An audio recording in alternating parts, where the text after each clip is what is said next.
Whoa, whoa. Not so fast, adventurer. You're about to enter the premium section of the dungeon. We're willing to let you pass for, a small fee of, let's say... Hey, wait a minute. Is that the 20 redstone shard weapon skin? Oof. Looks pretty good. Listen, this corridor up ahead, it's got atmosphere, it's got style, it's got goblins. Yeah, real goblins. Oh yeah, it's double XP weekend as well. So, 5 gold coins. We'll let you pass. The guild appreciates your generous donation. Thanks. So did I mention the insurance? Yeah, the insurance. So I'm not going to be stabbing you in the back later on. That's going to cost ya.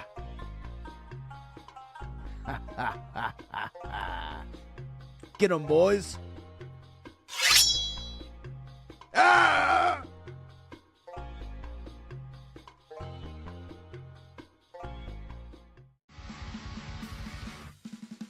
Die, monster! You don't belong in this world. It was not by my hand that I'm once again given flesh. I was called here by humans who wish to pay me tribute. Tribute? You steal men's souls and make them your slaves. What is a man? A miserable little pile of secrets. But enough talk. How about you?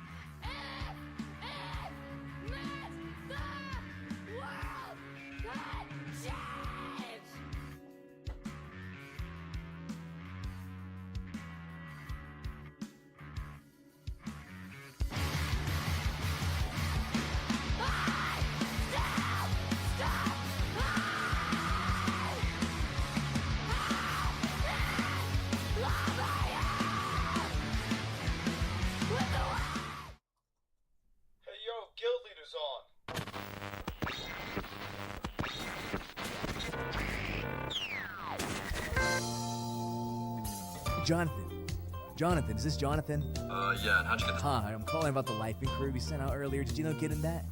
I don't know why you guys keep calling. I already told you I'll take my phone number off your list, and I already have an insurance that I went with. So just to make sure your family's protected. Yeah, we're fine. And what insurance did you end up going with?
I'm late. Well, I just woke up.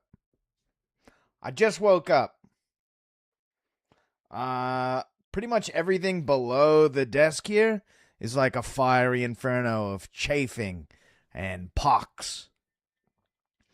I worked like 10.5 hours a day in all wet clothes. I got caught in the rain, and it was like 100 degrees or something like that, and I was just covered in sweat. Yes, Creamer. Also, thanks for the subs, man. The Gifted. Okay. Here's a little bit of rain up a tree. Well, luckily I was down on the ground. I had to do like the first climb of the day, and was basically just in full sun. I had to do like one maneuver that was pretty difficult, but like I was just drenched, soaking wet. And I found out that my knees sweat before my ass does, which just seems kind of weird that my knees start sweating. The front of them, not even the back of them, the front of them. I'm gonna dedicate my knees to science, I think. Sort of weird, yeah. Yeah, you're old. This is what happens when you're old? Your knees start sweating? I gotta get some like sock suspenders because they slip down. Will my elbows start, like in the next decade, my elbows, the end of my nose will begin to sweat. My earlobes. The hell? I figured like maybe joint pain or some arthritis or something, but not like, yeah, like my glasses are gonna start sweating. Yeah, my fingers. Just holding them up, they're melting. All right. Couple little updates here. One, I'm going to PAX. Guaranteed, dedicated, going to PAX. I don't know. I do Parks and Rec. I feel like my joints sweat like crazy. So we going to TwitchCon this year? I don't know if I can do them both. And I think I'd rather go to PAX than go to TwitchCon. Because at least it's like a gaming expo. Whole thing, you know? Number 2. The English broadcast of the Asian tournament, I think, is 6 a.m. Friday morning. This Friday morning. I will be shoutcasting, commentating with Anugi. And we'll have the VOD of it recorded on the YouTube and stuff like that. I've got a rehearsal this evening in about 2 hours, so just to make sure everything's working and all that sort of stuff. If you can tune in, great. If not, check it out on the VOD. It's gonna be. I think the tournaments are gonna be a lot of fun. Had an opportunity over the weekend to play with some of the contenders, the high warlords, if you will. I carried a couple games and got carried through a couple games as well. It's sort of surprising. Like the game only has, in a similar way that like there's only so many moves you can do in chess. You're limited by the rule set of the game. There's only so many things you can do in this game. Now with that being said, I guess I need to ask his permission for it first. But anyway, Jabib has a video coming out tomorrow that is a renaissance of ratting, if you will. And he has some incredible philosophy behind his selection and style of ratting, which I actually think is probably a lot more viable than doing it on a rogue. Druid, I think, is still probably best for get in, get out, scoop, and leave. But the Barbarian rat is special. I think he calls it like the IDF Delusian Bulldozer. Which I think is a good name. It's a good, accurate name. I also wanted to give you guys just my take on Hunger. The playtest has been extended. If you haven't had a chance to try out Hunger, get into the Discord, Good Fun Corp Discord. Hey Rex, what's up? You back from Japan? Almost, right?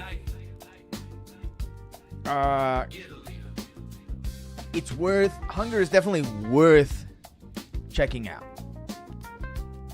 Rex and I were doing 2 hours earlier. Sick. I will say a couple things. I hate my life in the States.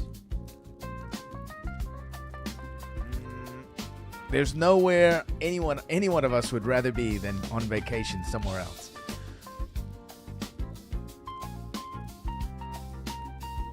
That's always a good hallmark of fun. So, in general, my take on Hunger is there are a couple critical elements, and since this is mostly just a tech test, I think there's a lot to be seen. There's a couple things that they do incredibly well that are super good, that need to be recreated in Dark and Darker. I do not think the game is going to be the Dark and Darker killer or something like that. I don't even know if you should even say something like that about Dark and Darker. It already has a pretty low player base. But I don't think it is going to take away... Dark and Darker has better melee combat. And more fantasy melee combat. Hunger is a shooter first. But with enough talent points, you can basically play a melee build right now where you can block bullets, dash around, fly around, and beat the ever-living shit out of people in melee. Which feels crazy. It feels very crazy to play the game like that. The PvE is relatively easy to solve. There's not a whole lot of variability. Landmine Warbone. Nice. We'll check that out in a second. Bring it out. The PvE is relatively easy to solve. It isn't... The dungeon isn't as much of a threat, although it can be. I would say it's like... If like nightmare mobs in Dark and Darker are like a nightmare level threat, PvE in Hunger is kind of like normals or something like that. The game is like really punishing for whenever you get hit, so you have less chance of like recovery and correcting your mistakes. If you get put in a critical condition, you've done something wrong, you've pulled something bad, you are getting hurt and brutalized very quickly and put down fast. This is also true of PvP. The low tier of PvP in the game is very, very fast time to kill. The high tier is a little bit longer. Like low tier, you're getting killed in 1 to 2 shots. High tier, you might be getting killed in like 3 to 4 shots. So it's still relatively fast.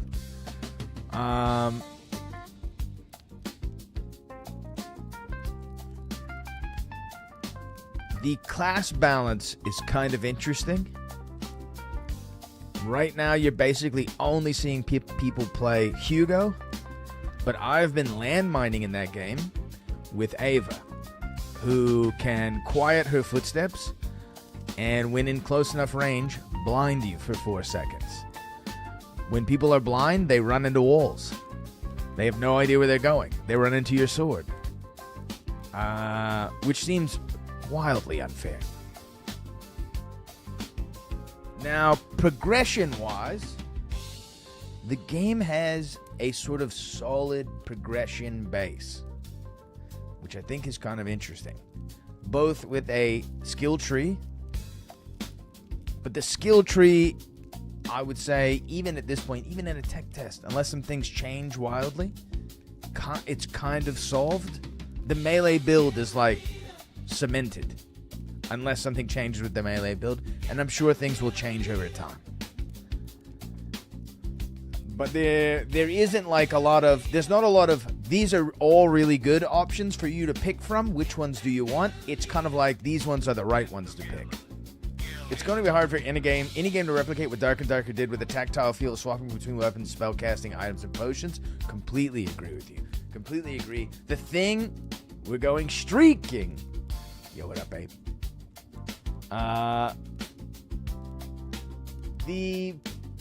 The feeling that Dark and Darker has with just like weapons play in general is because everything is mapped to these like hitboxes, and you only have a limited set of animations.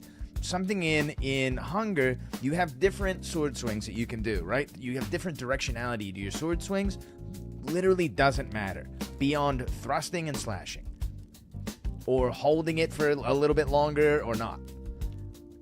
Does not matter. And the only reason why thrusting matters is because you can essentially fly with this ability.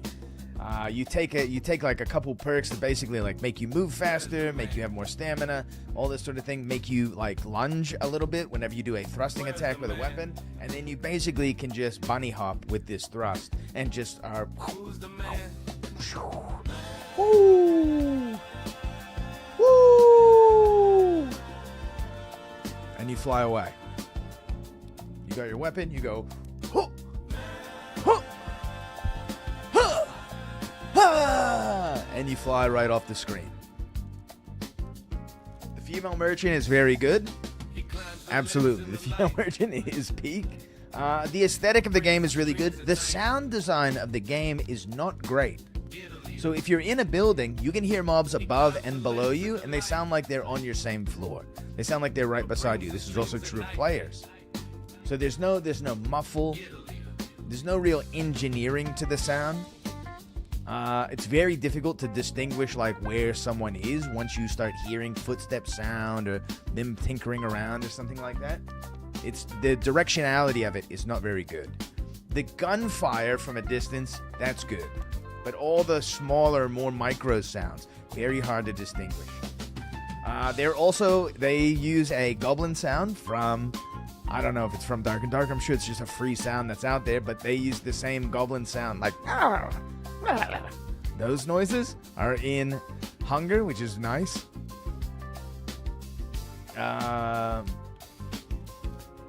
You can kind of get to a point in the game, like currently what a lot of the higher tier players are doing, are basically not looting, going in with very minimal gear, and are just killing every mob possible.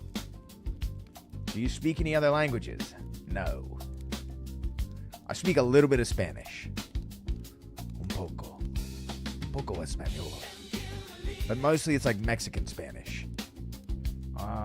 And I know like some words in, I don't know, maybe like Portuguese and Japanese or something like that. There was like a Thai saying I used to know that's basically was drinking beer makes me weak, eating a woman's snail makes me strong. That's why you talk a bunch of shit and go like, you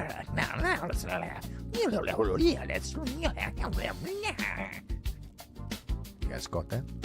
Might have to censor that afterwards.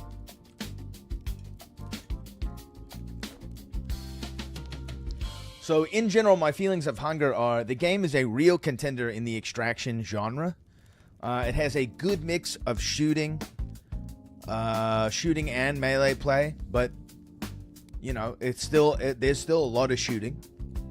I'm interested to see them flesh the game out a little bit more. I'm worried that they might release the game too early. The progressions of the chateau? The progressions of like moving up the tiers, getting access to like a new sort of player base, a new like start screen hub area as you go through quests and that sort of thing is great. The quest design is actually very good. And I was thinking about this today while I was inside of a tree.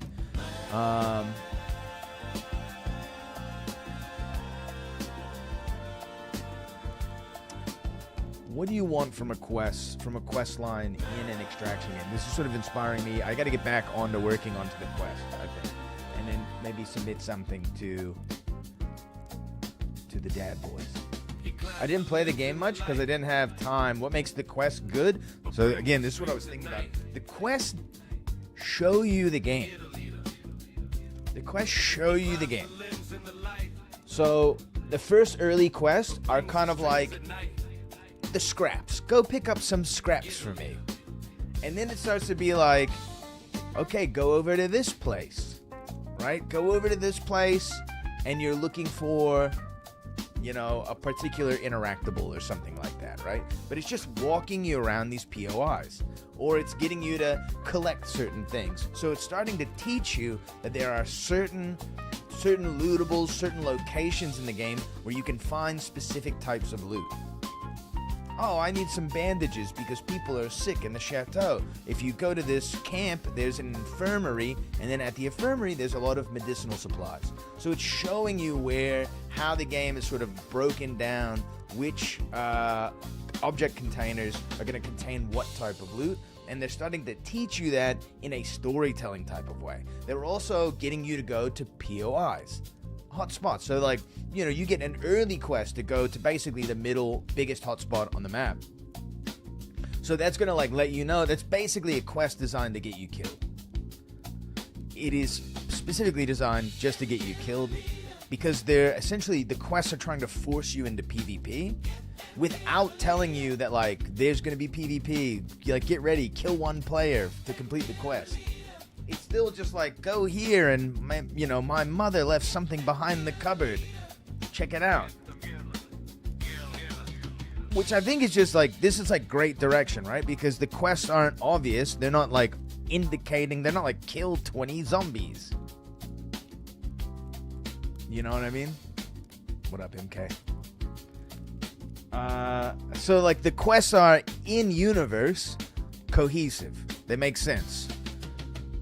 And it is in a way that isn't like, it doesn't seem ridiculous. You don't have the weapon master telling you that his grandfather was taught how to make daggers by ancient dwarvish techniques. So go to the Frost Mountain and get me a sword. Actually, there's not going to be a sword there at all, but go there. You know what I mean? It's not that sort of like crazy, just mixed up mumbo jumbo sort of stuff. It's very detailed. And it doesn't really like mince its words at all. And then you get like a little bit of character interaction between these NPCs, so you kind of get to learn their personality a little bit. They have personalities, they're not all the same. Some of them are joking, some of them are kind of mean, some of them are matronly and motherly. From what I've seen, it looks like Hunger quests are done pretty well. I was just thinking, I think this is what you need in an extraction game. You don't need a tutorial. I think a tutorial is bad in games like this. I wouldn't play the Hunger tutorial. I don't know even what's in the Hunger tutorial. You don't need a stinking tutorial in a game like this. These games are made for exploration and experience to be built up over time. So what you want the quest to do is you want the quest to showcase the game to you, like the game playing aspects. What are the things that you need to think about? That kind of thing. Where do you need to go? Like when you look at the map in the Goblin Caves, what are you thinking about? He needs to start to teach you those sort of fundamentals of what a higher tier player is thinking about. But from, in this sort of starting steps, building blocks type of way. Whereas, someone who's been playing the game for a long time, or a big sweaty gamer or something like that, is just going to be like, okay, this is where I need to go. I know games like this, things like that. In D&D, tabletop, and this game, I think good quests make players feel like they are a useful piece of a much larger story that is going on. Yes, but the thing is so what Hunger is doing, not meant for gamers. I agree, Lee. I'm not saying that like tutorials are bad, but like I think there's just a better way to go about it for extraction games and immersion in general.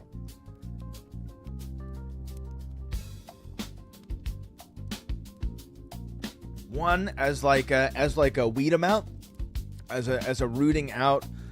Like if you're the type of player, if you're new to games in general, and are going to be playing an extraction shooter as your first game ever, first PC game or first competitive game or something like that, I think in general you have to be the type of person to try to like be aggressive in your learning process, to try and figure out the game yourself, rather than the type of person who's just going to get frustrated, not know what they're doing, and quit. And so I do kind of think that like for this genre in particular, something that, you know, the entry-level quests, your first extraction experience, your first like mission or whatever, like those sort of things should kind of like start to run you through the very basics of the game in this sort of immersive storytelling type of way. I also agree that I don't like quests that make players out to be the main character, because we're playing in a multiplayer game, so we can't all be the main character, so that doesn't make any sense at all. But Hunger has done a lot of good world building to sort of establish why everything's happening, why it looks like this. You know, there's still plenty of people alive after the end of society. There's also plenty of zombies out there, and the maps are big enough. This is like a problem I have kind of with like the Goblin Caves or the small maps of Dark and Darker. It can become very difficult to avoid players, especially if you're a new player. If you're trying to just farm, build up some money, whatever it is, right? It can be very difficult to avoid players because the maps are very easy to move around.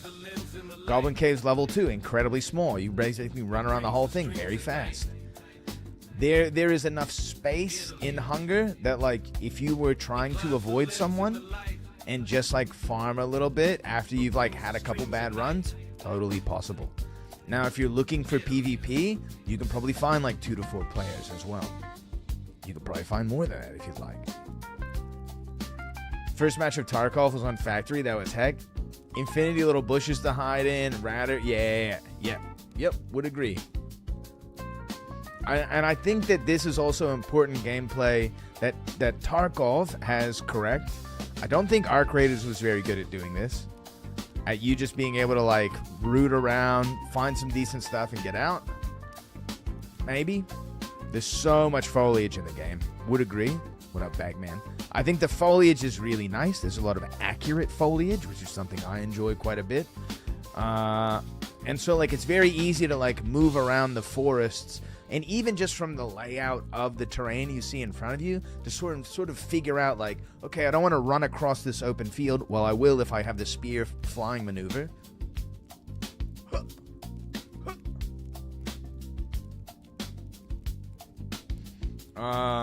But like you can sort of like look at the terrain in front of you. You've got this nice scenic sort of French farm, you know, and you're like, oh, well, I'll run down this corridor has a nice line of trees. I'll run down this line of trees instead.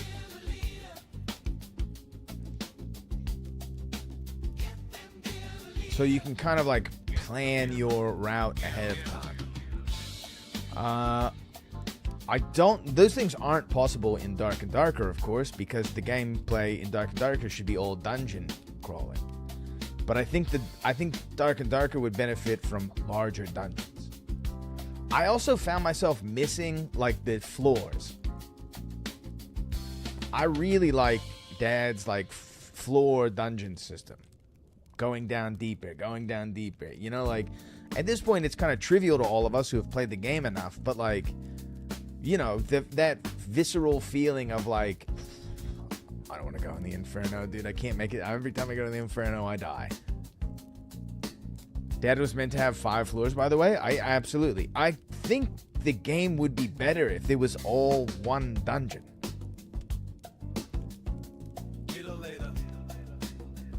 But maybe I'm crazy. I think there's too much isolation. Where's the man?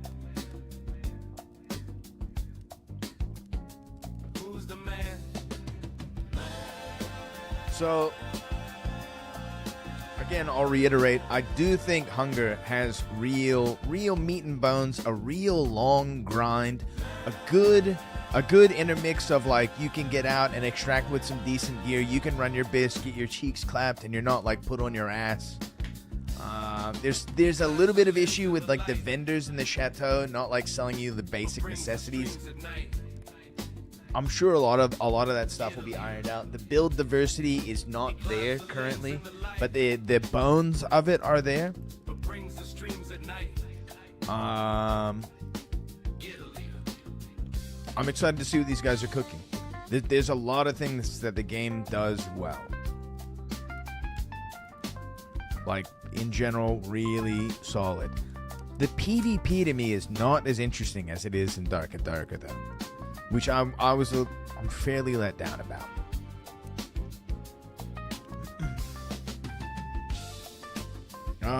And yeah, I think that's all I got for announcements. Blin's making very good content, some new player tips, some running around, all that sort of stuff. Definitely give his channel a look. I probably won't be making Hunger content until it comes out. In general, I personally don't care enough about the game to make Hunger content yet. Other than like streaming it or something like that, which it counts for sure. But like, I don't want to really make a YouTube video about the game. I don't think there's enough things that are interesting in the game to make a YouTube video about it. Does that make sense? Maybe. Anyways, let's go steal some shit. I was totally captured by Blin's stream. There was a massive mini dungeon there attached to the map, and there are supposedly others. There's a couple mini dungeons, for sure. There's a couple mini dungeons, but you have the difficulty of, like, you have to clear and get to the dungeon, have the key, open up the door, explore the dungeon enough to get, like, good loot, and then extract also. Which I think makes things a little bit complicated. The bossing thing is also pretty nice, where if you find like the golden key that opens up the boss room, that's like a PvE experience. I thought the dungeons were relatively easy to clear, but with PvE, like they're kind of just like big, like it's just like walking into someone's closet and stealing everything. There wasn't a lot of dungeon, I felt like. It's just like a bunch of rooms that you loot the shit out of. It looks really good. But I would hope that in the future that the dungeons that you unlock are like very threatening areas. Key for boss room idea I think is great. I think Dark and Darker personally would benefit from just having the bosses be less punishing and be designed for you to be able to fight while also fighting the boss. Completely agree, Creamer. Like, there are some bosses in Dad that you, like, basically don't want to ever take a fight in. Even if you're the aggressor, if you're the defender, you basically you just wait until the other person's done with the boss and then you fight them. I think things like, so because of the easy extract on the Wyvern, having to try and fight the person in the third phase, I think it's kind of interesting. But like the Ghost King is a great example of a boss that you can fight other players at while also fighting the Ghost King. While the Ghost King, if you're not paying attention, you get teleported on, you get sucked, you get, wombo comboed, Goomba style. So there are these sort of like global moments that you've got to pay attention to the boss. That breaks up the PvP a little bit, but you can definitely fight someone while they're fighting the Ghost King, and it doesn't feel like it's that punishing. It's sort of like an established risk that you know that you're taking. I think that's good design for Dad. And I think a lot of their boss fights have gone away from that idea. I'd like to see him try and steer that back. Because Dark and Darker should try and lean into how good the combat feels all the time. There are no skilled moments in Hunger, really, where you've got the longsword parry and you're just smoking people, You hit the shield block, you're getting bonked. Watching some of the Warlord guys, the fighter versus fighter fights, of just like them going back and forth blocking. Warhammer versus Arming Sword, Heater Shield versus Buckler, and just, you know, the guy's like looking in some crazy direction, catching the weapon, ba ba, 2 hits. The other guy, swings back, he's catching one. I don't know if a game will ever recreate that.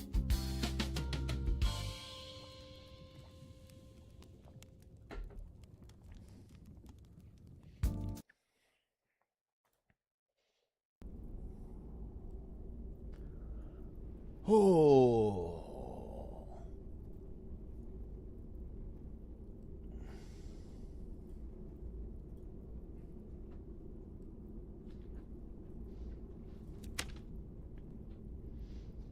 Next wipe, Iron Mace, better give Rogue the Cutlass.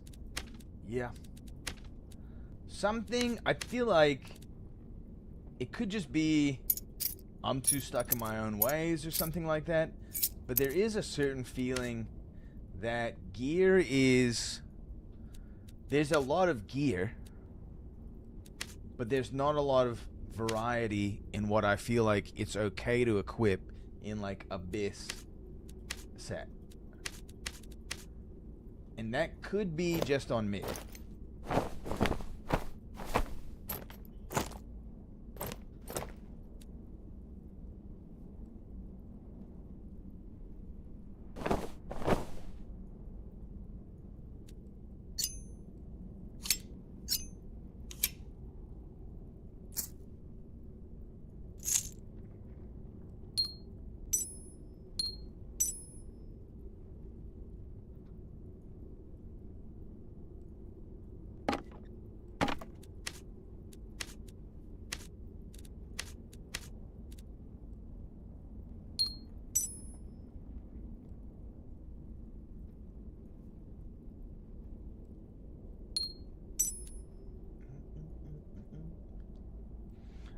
No, I feel the same way, to be honest. My access to some gear feels limited. Yeah, where, like, there's, like, if I don't have 15% magic damage reduction, one curse is taking me below half my HP. Which is so stupid.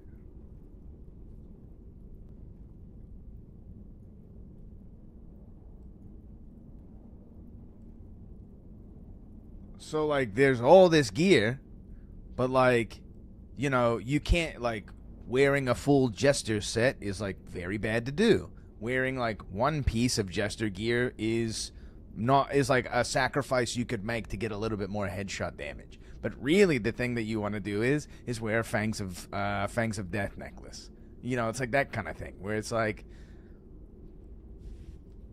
I'd like to be able to build more agility into my kits. Lee Fardo. Who's Lee Fardo? Hello, Lee Fardo. Hello there, guild leader. Yo, what up, dude?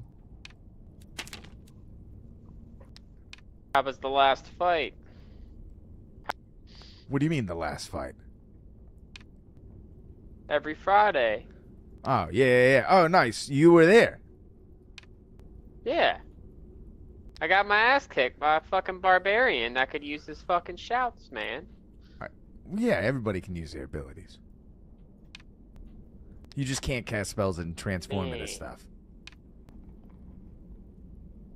I'm about to do a little.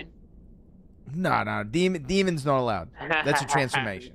Demon, you'd win. You just win all the time. There might be a situation where we do only demons, which that'll be fun. How do you get kill you when they see you? Like, you're gonna kill me when you see me? What? What do you mean? It's easy. You just cast two spells on me. No, I'm saying, if someone were to come down there while y'all are down there, what's to stop them from just nuking y'all? Oh, nothing's really gonna stop them, but we don't have any gear, so like, who cares? I suppose, yeah. And according to the rules right now, they don't have any gear either. So the likelihood that stuff happens has gone down a lot. When it was Blue Bis, you'd have Blue Bis teams that would try to fight you, but also like you know, we have an organization, dude. Everyone takes their shirt off so you can figure out who's in Fight Club and who isn't. And then you have 9 guys trying to fight you that are in shit gear, but you're only in blue gear. Fighting 9 guys is pretty tough. Yeah. Yeah, absolutely. So how do you find each other? Like, how do you join the same servers? Well, I'm a streamer, and a lot of the guys who are okay. participating are in my chat. Right on. Hell yeah. And so I do a countdown, and then we queue at the same time. Nice. Right on. Hell yeah. It's you a streaming right now? I'm live right now. We're about to go into the Goblin Caves, and I'm about to steal. I'm either going to get one-tapped by a barbarian or steal some good loot. Hold on. On Twitch? And YouTube.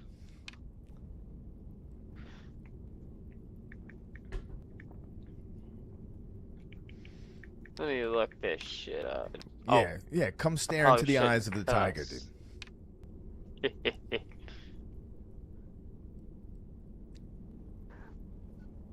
That's you? This is me, brother.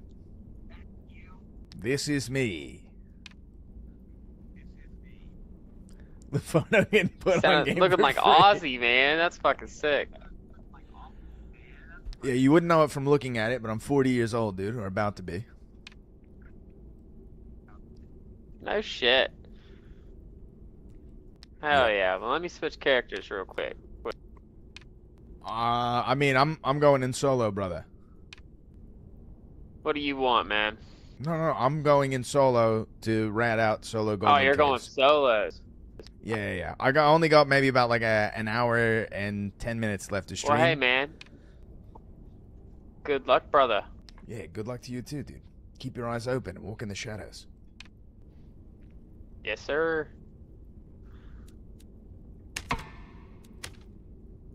Thanks, Lee. I can't wait to kind of look old. Like real old and like crusty and disheveled looking. I think it's going to be nice. Resonator. Thanks for the follow, man.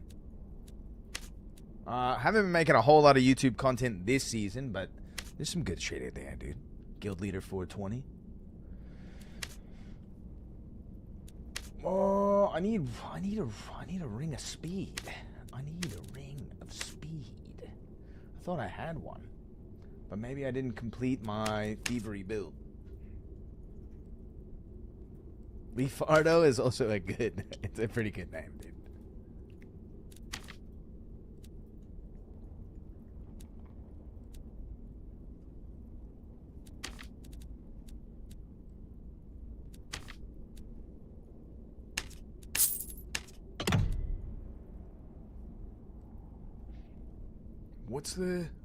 Is it Fox? Fox is Dex, isn't it? Nah, okay. What's the wheel one? A bat?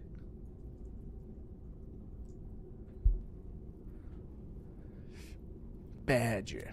Monkey is Dex, for sure.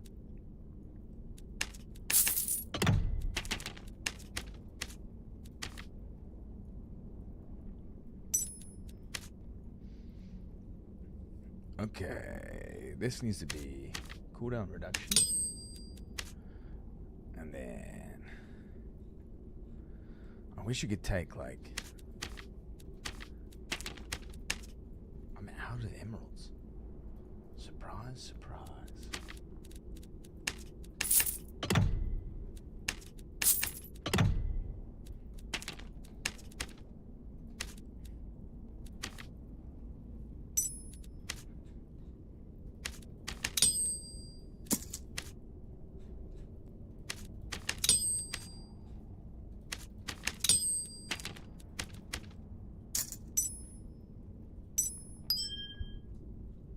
Let's see, how are we looking? Pretty good resourcefulness. Cooldown reduction is plenty. Buff duration is also plenty. And then we just bring in a rapier. We'll bring in a short sword.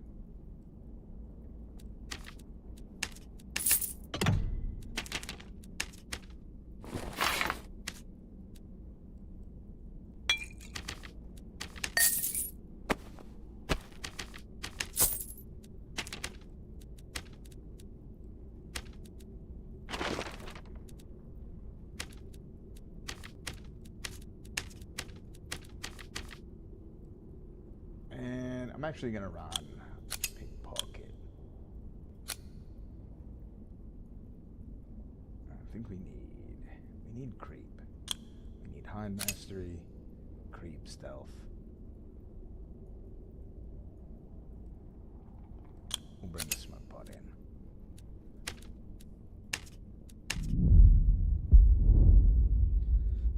The timer is on the screen. That is the countdown to get naked. My bad. You're not losing your mind? Has that been there the whole time?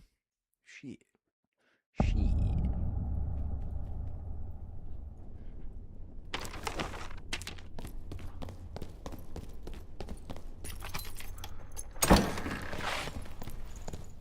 Oh.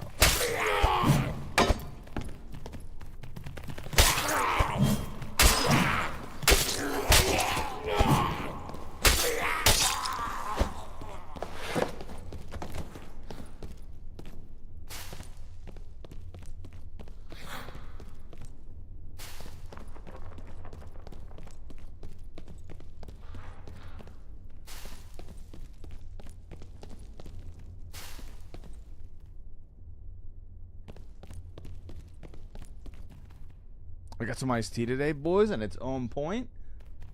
I do like the sound of that. We got a barbarian over there doing barbarian type things.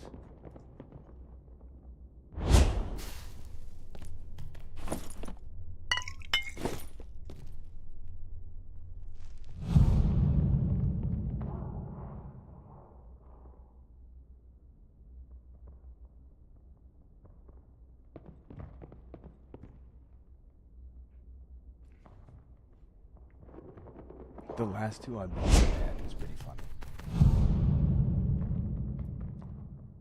Bad tea is awful, yeah. Undrinkable.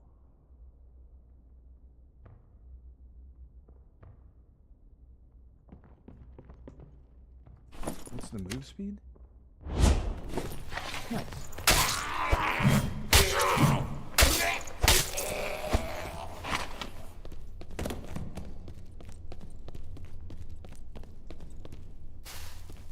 Let's get more lights off to just add for the chaos of this room, yeah? Some lights on, most of the lights off.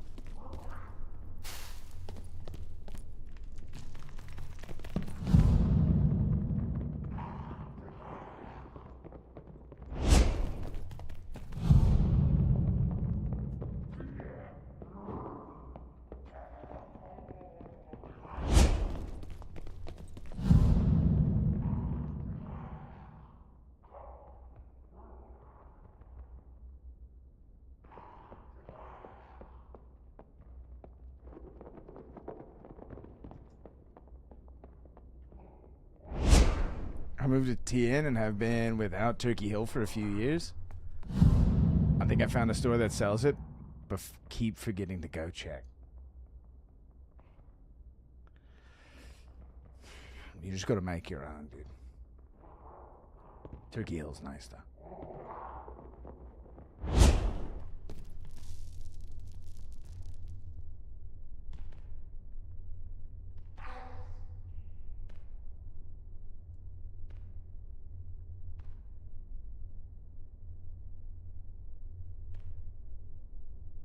Dude, I feel like turning off the lights is just like aura, right? Like, this guy doesn't want to walk over here, dude.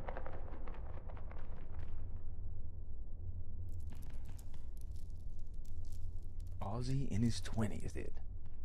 Killer of giants, weapons of war, mountains of madness, standing so tall. Something like that. What's this guy doing? Do you think this guy's looting?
Ninja, vanish!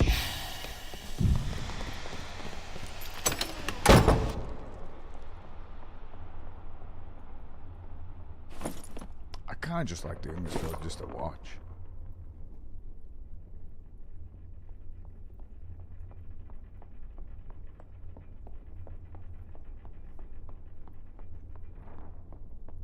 The smell of tea, Earl Grey, hot.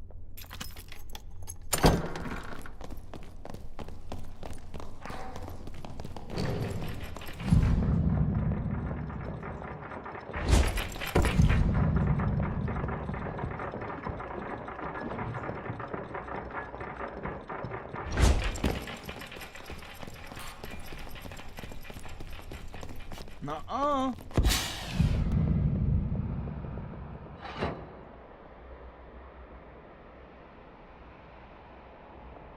Psst. Dude, he's coming. Dude, he's on his way, man. Look out. Shadows hide you, brother. Shadows hide you.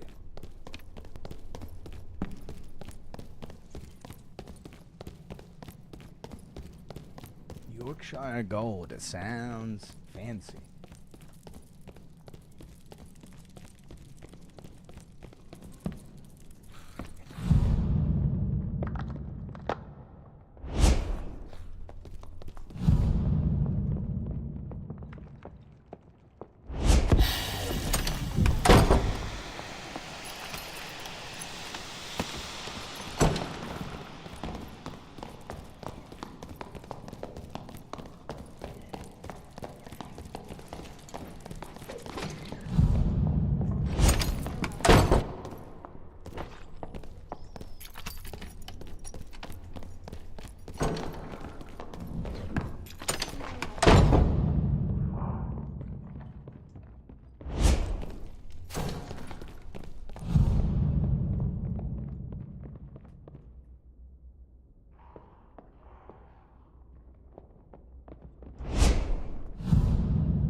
And I think we got some bandages off of him. Let's go. Everyone builds so much movement speed, dude.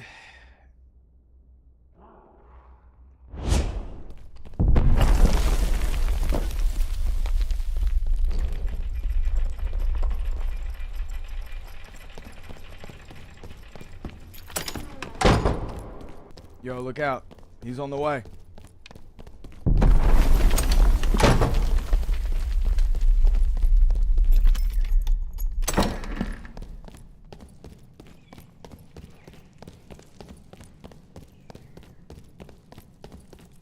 Who's that dead guy?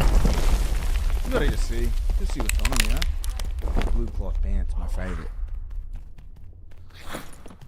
Nice. Great. Cool. Oh.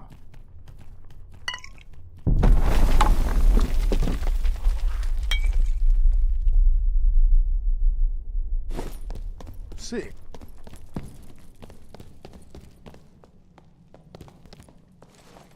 Yo, he's right behind you, dude.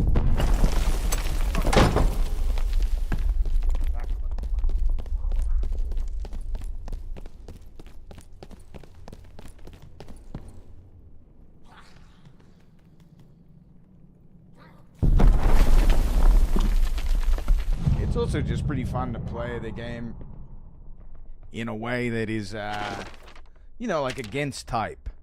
Everyone else is just holding the W key, trying to left mouse click you. Just like moving around, goofing.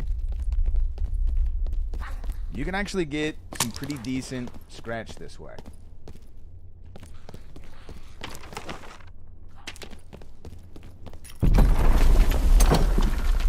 Caffeine high of tea over coffee? Feels way more clean or something? You sure it's just not the sugar? Are you just raw dogging it, dude? You're raw dogging black tea?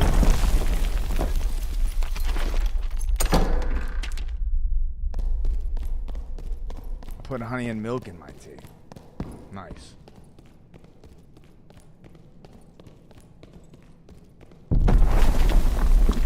Honey and milk does seem pretty bits.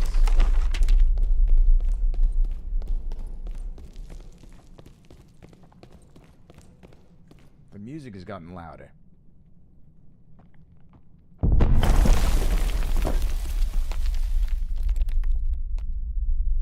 Louder for me, anyway. It's probably pretty loud for you guys, too. Is that too quiet?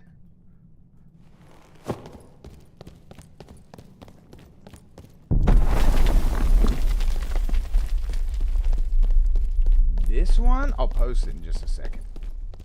Someone turned all the lights on? Bastard.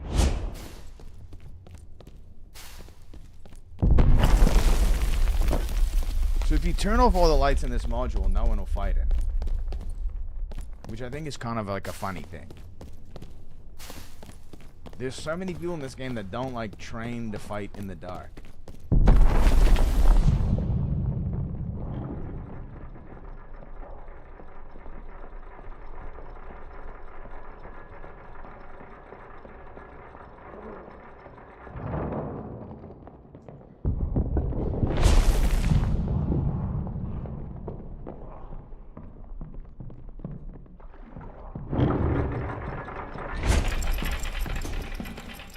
Yo, let me just see what's in the pockets. What's in the pockets? Let me just see what's in there. Man. You're what do you, a fucking dirty yo, nigger, what do you need to got in kill your yourself pockets, dude? now. What do you got in your You're a pockets, fucking dude? dirty What do you nigger. got? What's in You're there? a fucking dirty. Nice. Nice. Nice. I mean, like, what? It's just what you expect, dude. This is what you come to expect in a game like this. At a certain point.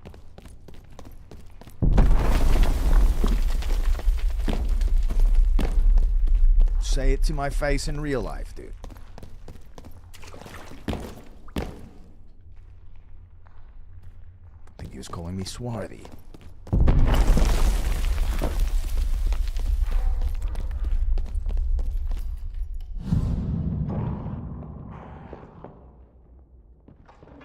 Hey, yo, he's gone, dude. They're all gone. It's just me and you here. Yo, brother, it's just me and you, man. It's good week. Yo, hey, Rogue! Rogue! Rogue! Yo, come, we can take the extract.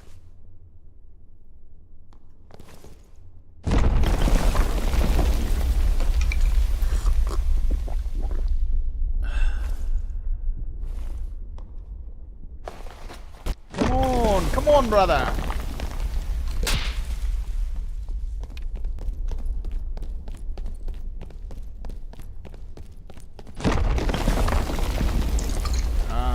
You know what?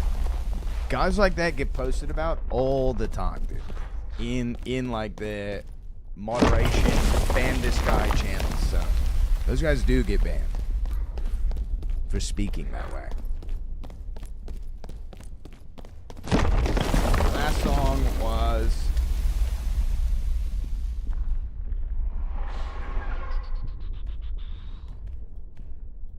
here's the link.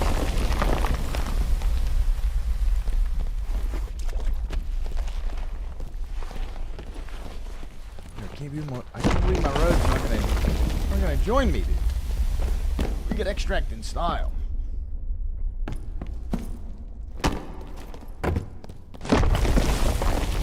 I did nothing and he still said it. It's just because everybody hates rogues.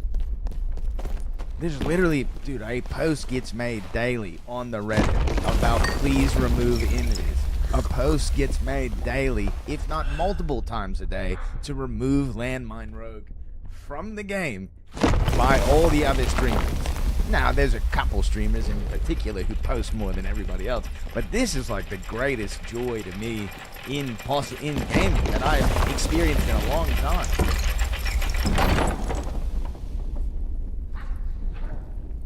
I mean, like, all the classes are cheesy. And once you've sunk enough time into the game, none of them are particularly difficult to execute their cheese with. But people do treat this game like it's some type of gladiatorial, honest, you know, slap you in the face, choose your weapon type of dueling game, which is also ridiculous. Nice. It's a Chinese guy. I should have said ni hao to that guy. Yo, Bagel, what's good?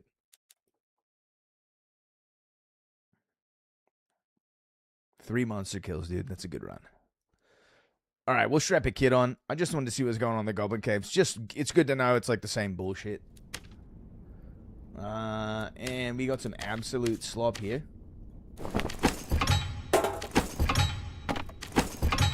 But we did get some nice bandages. I mean, some nice, like, meds or whatever. I think. Yep, those are good. That's nice.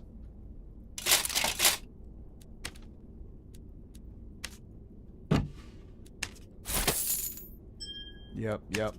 Very good. Super nice. Let's try this other kit. I've been wanting to mess around with. Bit of a higher dex kit than usual. I've sort of been wondering if things like HP and PDR on the rogue are kind of just like a myth.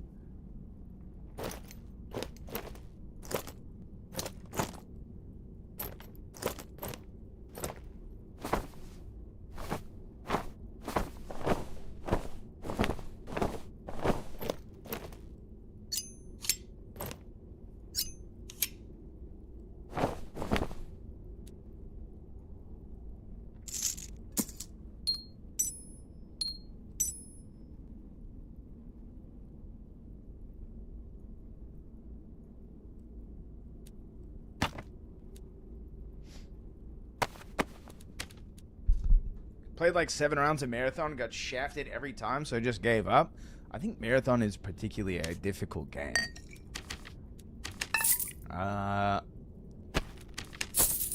And if I'm not mistaken, didn't they fire a bunch of their devs recently? Didn't Bungie like downsize their developer base by quite a bit?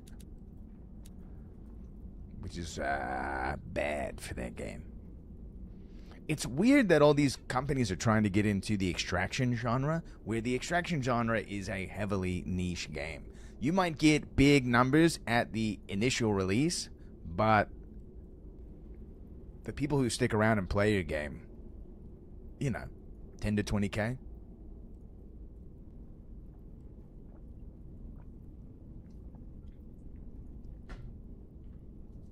In my opinion, while I do like the aesthetic of Marathon, the like hyper neon, super sort of like digital, weird sci-fi sort of thing, all the characters to me look almost like shit. Almost all of them look like absolute shit. I don't really want to imagine myself as any of those characters ever.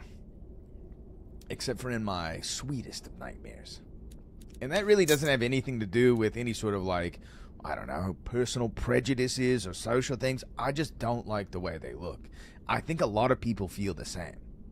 And I think at a core base value in gaming is if I'm going to pick like a character model that I don't get to customize, I've got to be kind of into it. There's a reason why everybody have been playing female characters, right? There's like a real reason for that. And that's because they're nice to look at.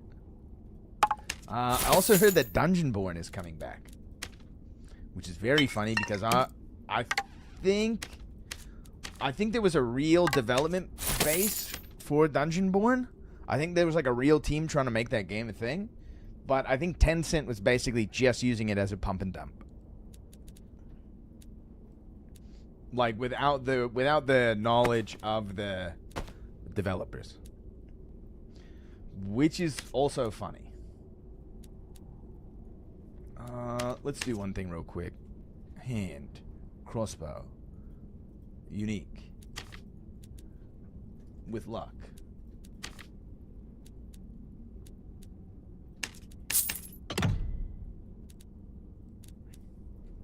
Chris. Dagger. With luck.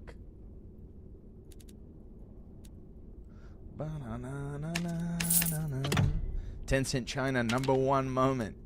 True.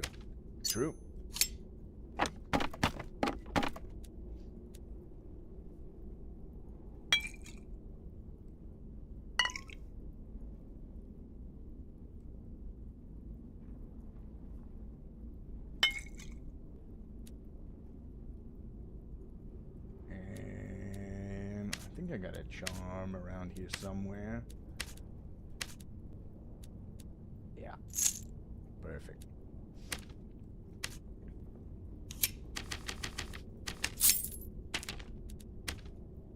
Love giving bots in trade trash items like torches and 2 bolts. Nice. I don't know about you guys, but my ban ticker has been like pumping up a little bit over the last couple of days. Why do you run smokescreen? I'm not. Arson, I'm not. I was just doing a little bit of a rat run.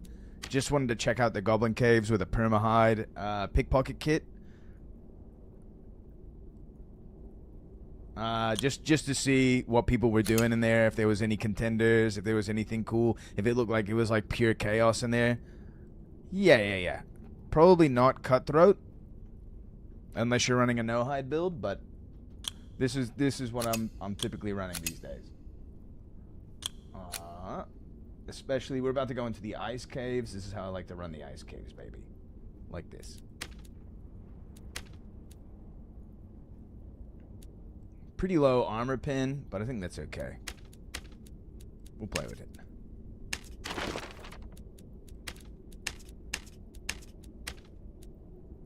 And we need some keys. I like running dual strike. I think dual strike is pretty much best in slot.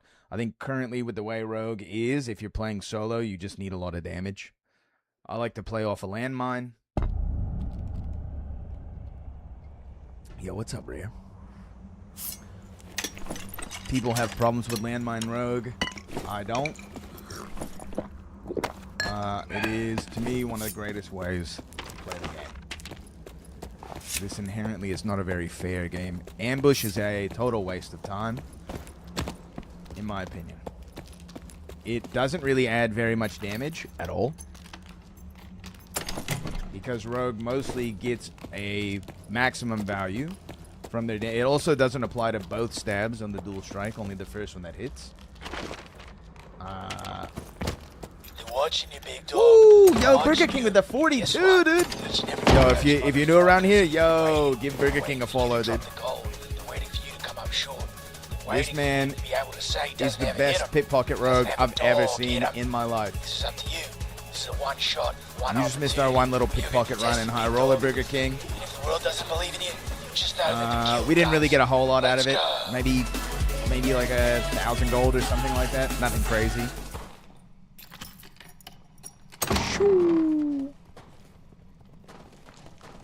I love Burger King CEO. So we're back in my tried and true place.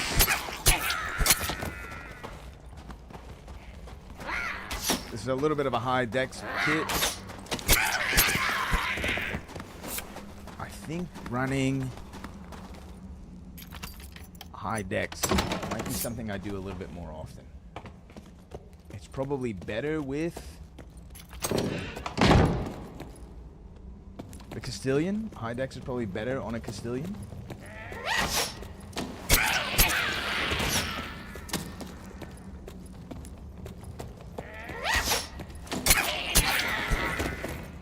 Ice caves poppin'? Yeah, there's never a whole lot of people in the ice caves, but I like it just because there's so many POIs. There's always like something to do, you know? It's a good, like, if it's not popping, you can just bullshit and talk to your chat while you loot a pile. It also, just the layout is like so conducive for creep roguing.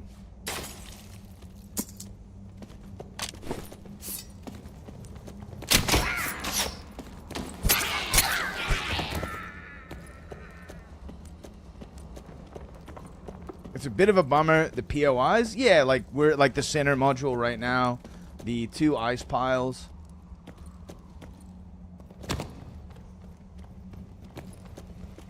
What is it? 3 piles. 3 piles and the boss on the lower levels.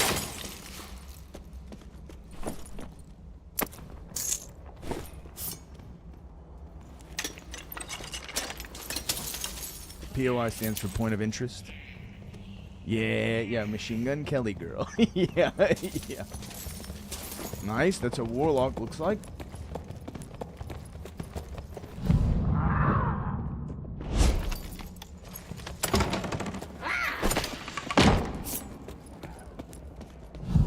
Run him around a little bit. I don't want him to know where I'm at.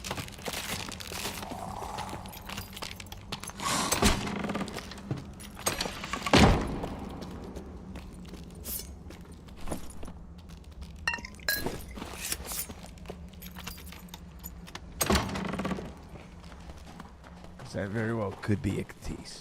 I don't think it was. Could be. Take a peek in the mid here.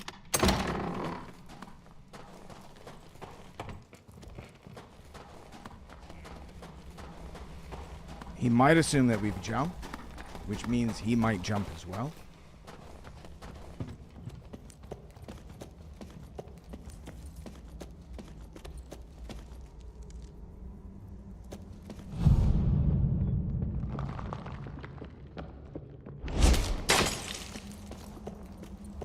Let's see if I can get away with this.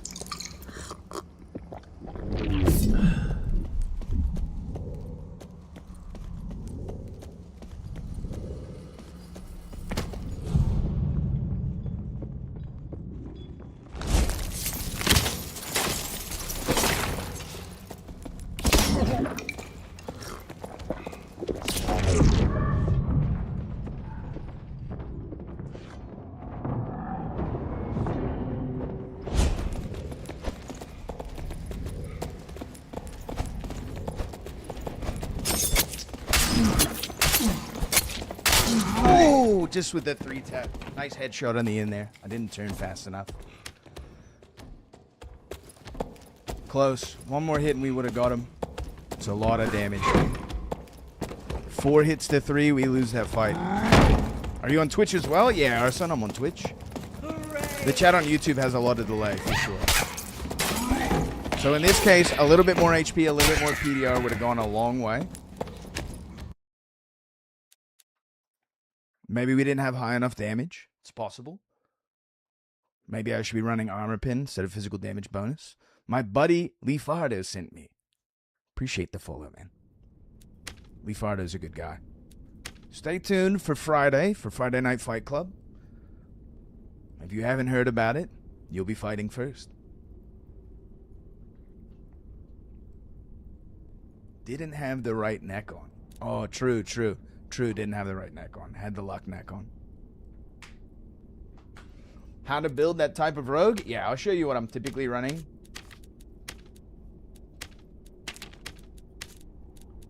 Do we run the Death Bloom?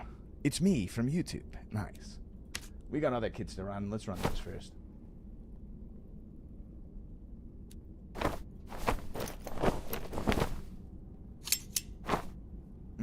The other neck probably would have helped a lot, dude. A lot of my physical damage bonus was coming from that neck. It's a bit of a misplay for me. A little rusty. Been playing too much Hunger.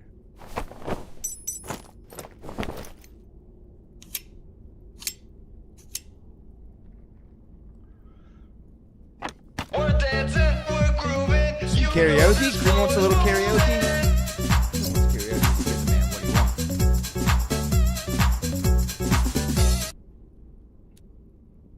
Oops, misclick. I mean, I owe you a karaoke now, Creamer.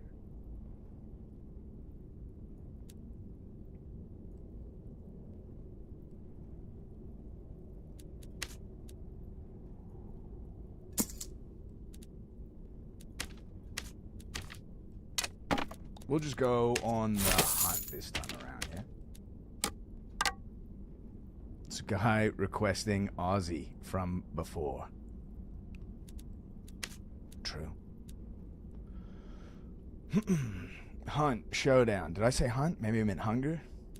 We are going on the hunt. Which means I probably don't need my luck. Stuff, we'll save the luck stuff for later. I do need some of those.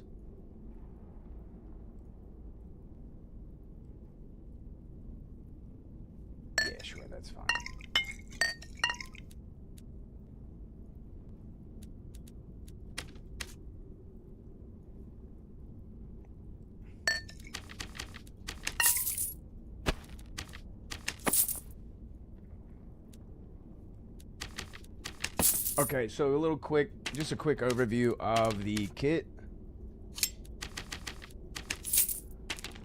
That should be fine. 6 stacks of throwing knives, I think, is the bare minimum. If I had hit any of mine, we might have won that fight. But I didn't, because I'm bad at throwing them. What you should prioritize is mostly damage. Things like armor pin, things like headshot damage, things like strength, things like physical power. So for instance, like on your cape, getting like 2 physical power rolls is pretty big. Armor pin is very high on cape. Armor pin is also very high on neck. Which this one doesn't have it, so we gotta put it in.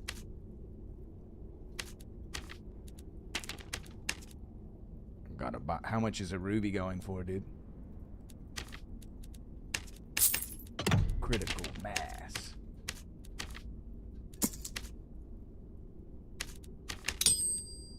%'s not too bad. 2 fizz power on daggers, and only 0.4 is only about 0.4 more damage, right? But it's just more about like the escalation, right? So in this kit, I'm gonna have about 47. No, sorry, I have a 50%, basically about 50% physical damage bonus. This is like a full damage kit with a little bit of move speed there. I think 306 is about a good average point for movement. We have 150 HP, which is a pretty significant amount of HP. I think anything around like 135 to 165 is about where you want to be on HP, depending on where you're going. Building more HP is typically going to cost you either more gold or sacrificing some of your stats. We have fairly decent action speed, somewhere between 20 to 30%. I think is pretty good. If you can get a little closer to 30% with the Castilian, it seems to perform a little bit better. And then that's really it. That's really it. You know, by wearing a Shadow Hood and a lot of Akaton, you get some magic resistance. You get some. It's enough to, like, maybe make it 3 spells instead of 2 with the HP we have built in. And then we have pretty low physical damage reduction, but that's fine. We're not really worried about physical damage reduction a lot of times. We want to get the jump on someone. We want to ambush them. Like, fighting that fighter, he knew we're there. He knows what to expect. I had a bad sneak up. I missed my shots. And we still almost killed him. Most of the time, as a rogue, you're basically only going to win the fight by about, like, a hit. If you're lucky. You'll kill them with, like, your last hit, unless they make a mistake. Most of the other classes are going to outrange you. No, you never build into poison, ever. But poison helps in the dungeons. It's not as good in arena. And there's maybe some argument for not running poison instead of running armor pin. Because you're just like trying to 100 to 0 someone. But the thing is what poison weapon adds is it adds a little bit of pressure. Go ahead, also hitting the karaoke. All right, we'll do karaoke after this, and then I probably gotta go on the rehearsal button. Smooth criminal. Okay, I'm making a note.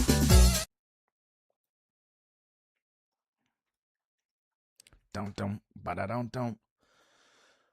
Poison weapon does make your hand crossbow and your throwing knives work a little bit better. So, like, if you can get up to 3 stacks on someone, you'll start ticking for a lot more damage on them.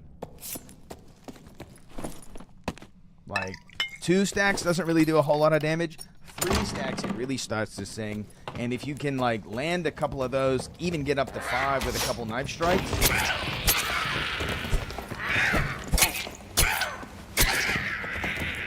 The add fizz also scales with fizz power, right? Added physical damage is basically like one of the only stats you can build that is going to increase, like, when I stab you, I do more damage type of thing. Physical power typically, like, isn't that great on a dagger. We just don't have any other options to, like, increase our damage done. Which is like what we need as a rogue is, like, to do more damage. And daggers have just been nerfed so much that, like, there's just, like, what else do you need? More action speed? You'd have to build a significant amount of action speed to go from getting, like, 3 stabs on someone to 4 stabs on someone in the same amount of time. How much magic physical bonus do you need to boost the poison DPS? It doesn't matter. It's irrelevant. The short sword's okay, especially in solo self-found mode. Short sword is gonna do more damage and is gonna free up one of your perk slots. Or maybe 2 of your perk slots, so you don't have to run so many dagger-heavy perks. So there's like added benefit to it. Typically though, the short sword isn't doing as much damage as daggers, especially with like dual strike and stuff like that. So a lot of times in the previous iteration of the normal dungeons, if I was running like a blue biscuit to like do my quests and that sort of stuff, I'd run a no-hide build with short sword.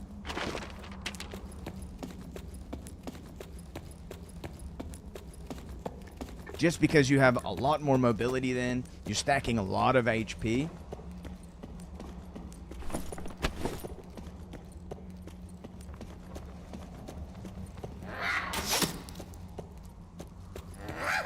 Where's this stuff coming from? How good is creep as a perk? It is incredible. It is one of the few perks you can take that really make your ability to sneak up on someone high. Like, your ability to, like, close the gap a lot of times is completely dependent on creep. Otherwise, you basically have to just run at someone, and if they have any sort of range, you're almost always going to be taking damage in ranged.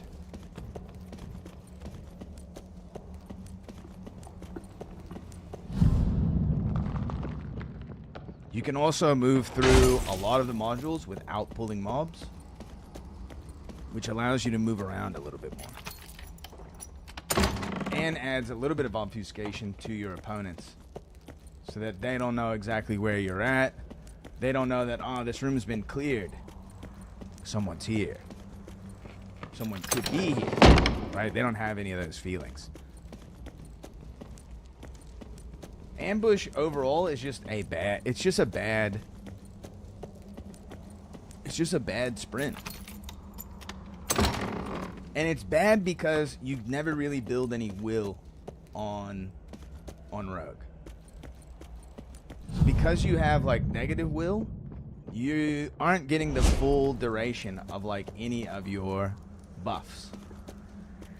You're losing like 2 seconds on invis. You're losing some seconds on ambush.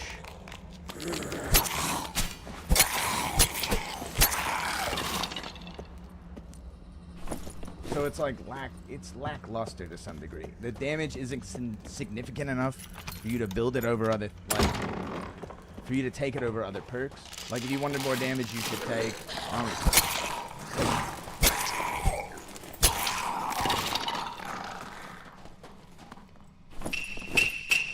Yo, appreciate the time, dude. Hell yeah.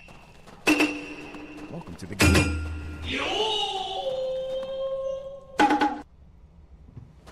This is kind of what I'm all about, dude. I'm kind of all about just like rogue information. The reason why the rogue class is so good and people get like so shitty about playing against it is because the rogue class is the best class at information gathering. You could maybe argue the druid is like a little better.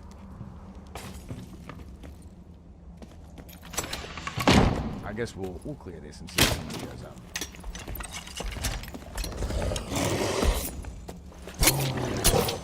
If you ever worried about fighting the Yeti, it's literally just walk to the left, walk to the right. You typically won't attack twice if you're near a wall. But if he has a clear path, he'll attack twice.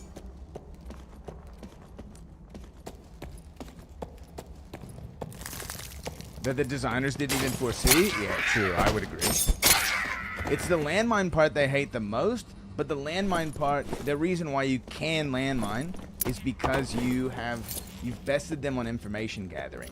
Effectively, you know where they are. They do not know where you are.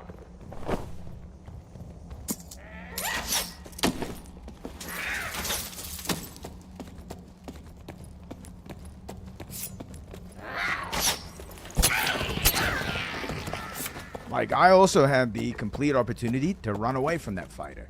And that fighter would have never known where I was at, right? How close can they hear? Like, so if the player is the chest, right here. That close. And at this point, you're already basically on top of them. Also, it dampens the sound a little bit and is obscured. Asen, I'm going to show you a... This is like a forbidden technique, dude. This is a move. Let's say you're being chased, and the person you're able to get like a door between you and them. They're not like right on your heels. So you run, standing up, into a room. If you can get line of sight broken from your target, like you hit a corner or something like that, hit the creep here and walk back. What it'll sound like to them is that you've ran deeper into the room, basically, and then your footsteps are gone. And so they'll keep running into the room, assuming that you're deeper in. You can, in that clip that the Moobot just posted, I kill a Kuma's Claw Delirium Bard, the second kill in the clip, with this technique.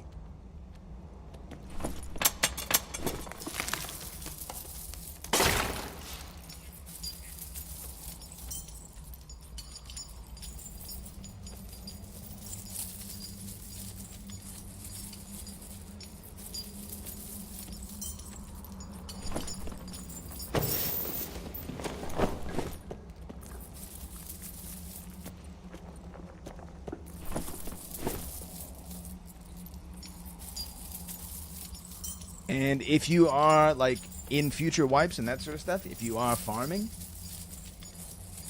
you're trying to get bags, you're trying to get chests out of gold piles, bring a luck kit. Bring, like, that luck swap that I had.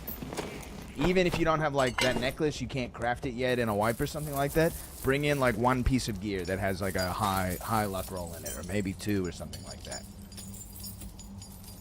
It will significantly change... yeah. It will significantly change how much... That's a nice chest piece. How much, like, good loot you find. Alright. Looks like top floor is empty. We're jumping down.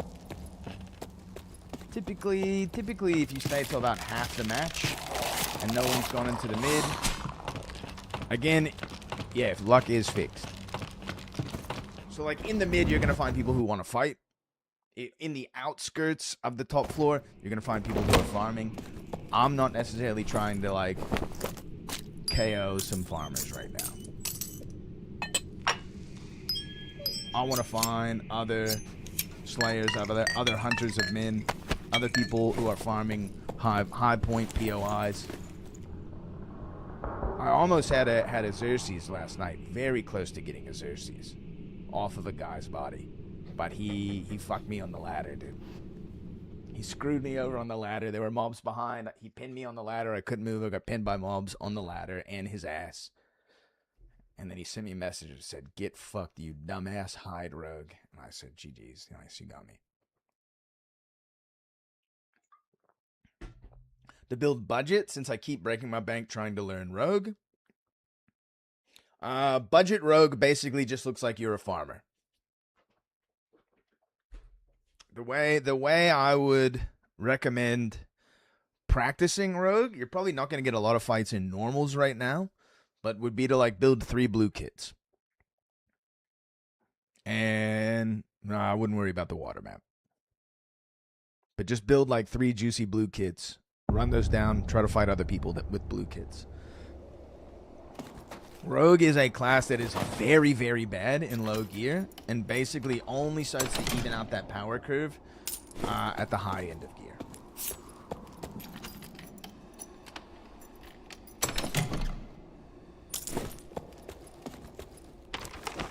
Interesting.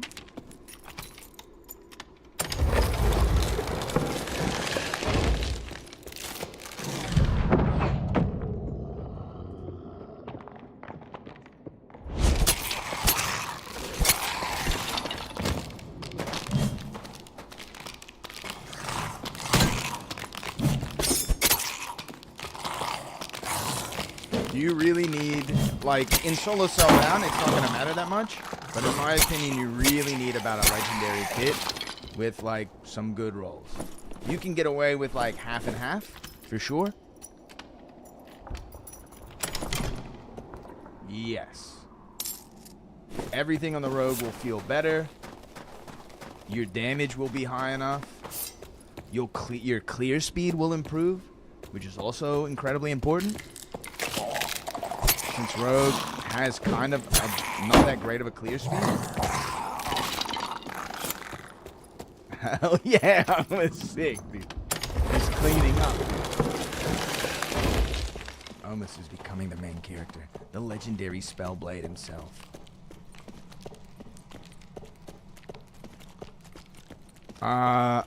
Asen, I pretty much only play the ice caves for like high roller and that sort of stuff. I'll try the other maps out, but the other maps favor other classes so much.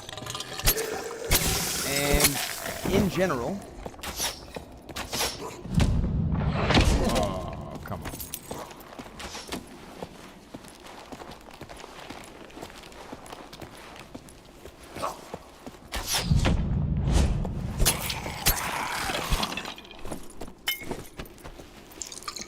Goblin Caves is filled with third parties. Ruins is goaltended a lot. Like people will guard the deeper, I don't know what you call them, the reds.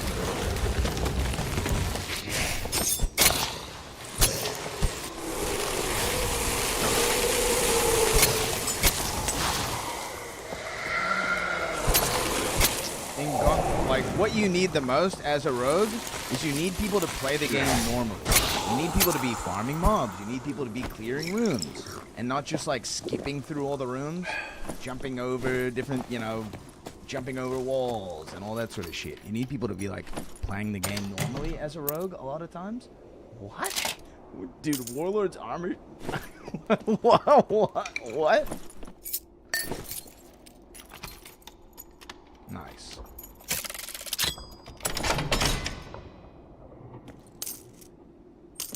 Because as a rogue, you should be playing as an opportunist. That's cool. That's cool that they put them in coffers.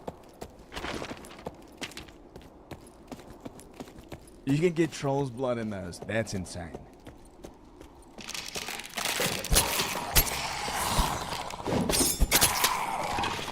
You're on the way somewhere.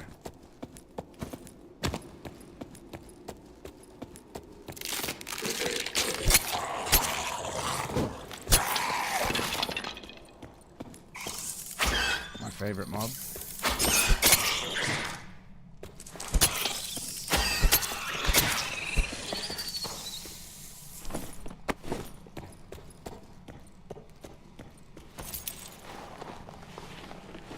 The matchups, you can basically fight everyone. Barbarians are going to be hard for you to out melee. But if you get the drop on anyone and you're capable of landing headshots,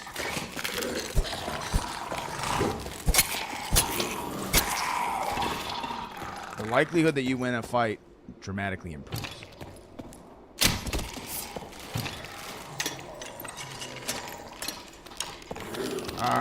If you're not able to, like, sneak up on a wizard, you don't want to fight a wizard. Freezy, what's up? Short stream tonight, unfortunately. I'm getting brutalized at work this week. Sork is kind of the same way. If you can't immediately clap a Sork's cheeks, that's a tough fight. This is sort of why I think you always need to bring purple prot pots with you. Magic protection potions with you. I think you always need to bring those. A lot of people feel like Rogue is basically only playable with, like, high-end meds also. Dude, he's the whole way. He's Faust.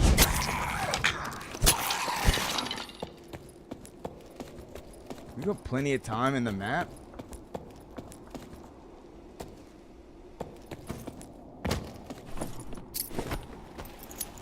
I think we just hit it. Warlocks? You can beat Warlocks. A lot of times they'll be able to escape you with Phantom Eyes. But if you land a good ambush on them, they'll pretty much be one shot afterwards. So you gotta hit like a throwing knife, you gotta hit a hand crossbow shot. And you can sort of like keep pace with them to do so. Should have brought the light kit in.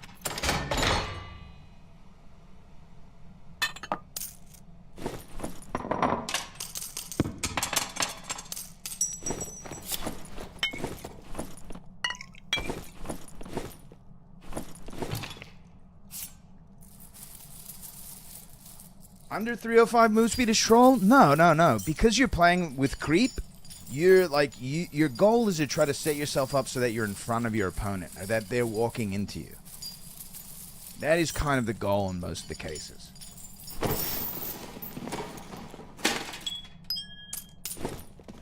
So, low movement speed's not bad. You just might not be able to chase anyone, which is why you have some ranged implements that can sort of make up the difference if someone is running away from you.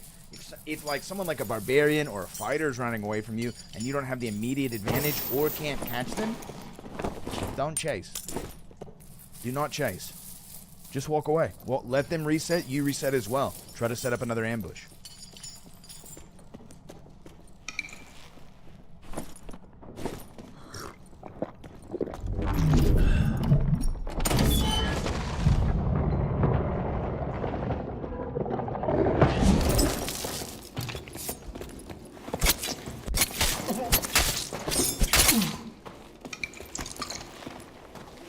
Also, always keep in mind, aggression is your friend as a rogue. Don't let that guy... I mean, those were all body shots.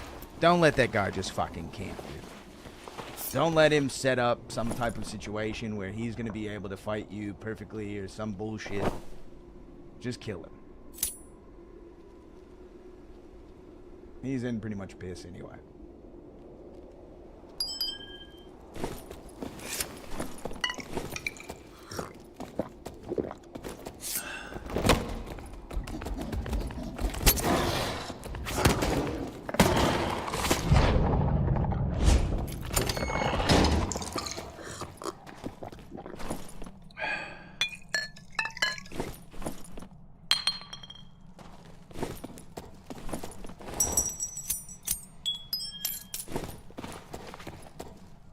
Back to work. He stopped moving for a second and I was like, peace? How many hours do I have on this game? Like 8.5k. And most of them are on rogue.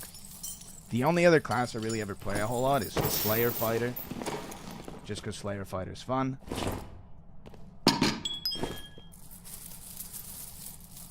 I've been playing since the beginning, man. And I've mostly just been playing rogue. I'll play rogue if it's good, if it's bad, if it's difficult, if it's easy. I'll never stop, dude. Yo, Creamer, I wish that when I went to the Great Fairy's Fountain, you were there as a big cow. I mean, you are a big, beautiful cow. So, like, you know what I mean.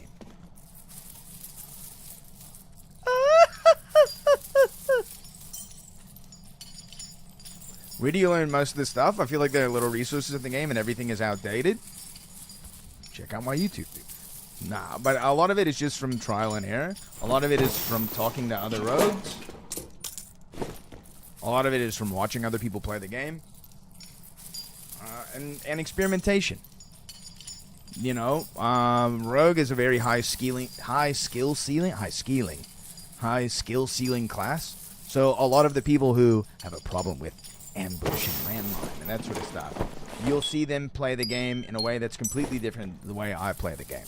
They don't employ strategy. They're usually younger and rely on their mechanical aspects of the game, their mechanical gifts to win. So they're using Shadow Step and No Hide and double jumping a lot and that sort of stuff to outplay their opponents. Forcing leg hits with a double jump. Very, very good technique.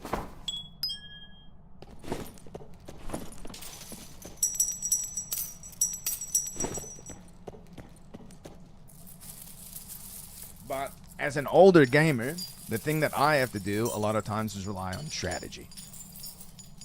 Some technical moves. I'm still young. Yo, I bet you got some technical moves, dude.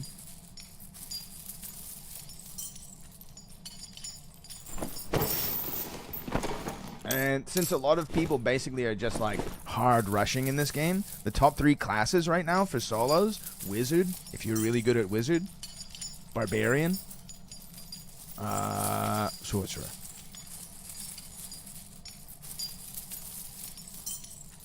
What are you talking about? I'm talking about strategy. Dude, a good sword player, it's impossible to close the gap on. You can't get to him. It's impossible. It actually is impossible.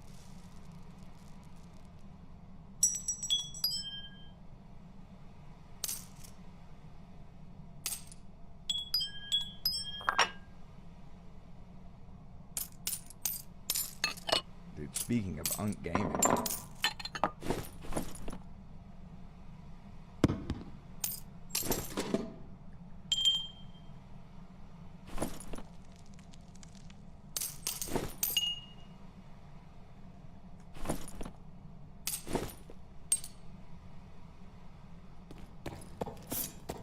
Foxman?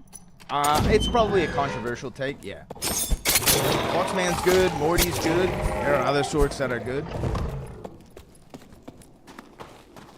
Fighter is like the most universal character.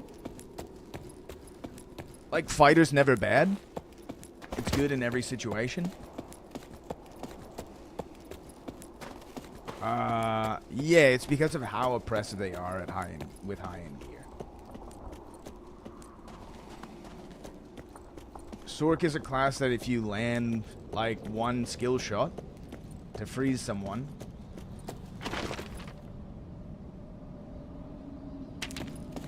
you win. Especially versus a rogue, you 100-0 the rogue super fast. You know, that fighter we just ran into, right? Like, he's got range. He's got everything.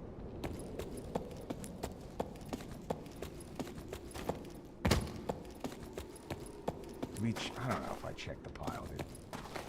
I don't want to try to jump up there and fall again, dude.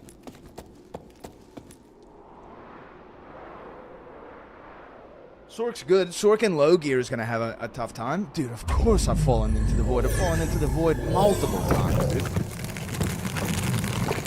It is what it is, man. Of course, dude. In my personal opinion, Rogue should be the class that has the highest movement. Unfortunately, that's not the case. Most caster classes and range classes are faster because they don't need to build HP. They can build movement speed.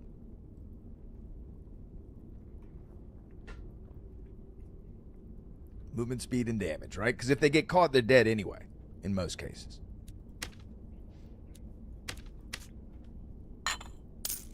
So nothing crazy here, but, you know, we'll make a little bit of gold. And get some gems, which I think I'm a lot mostly out of.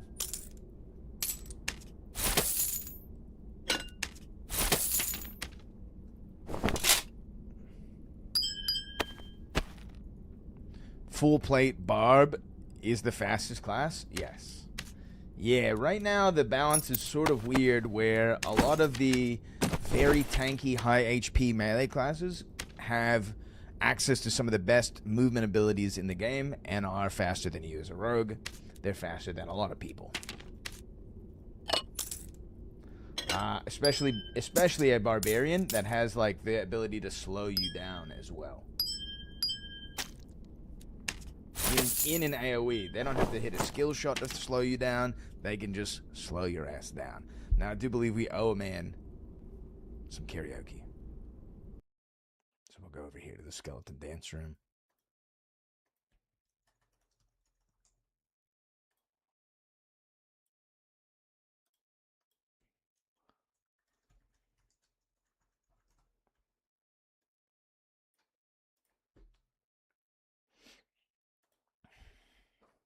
Okay, here we go.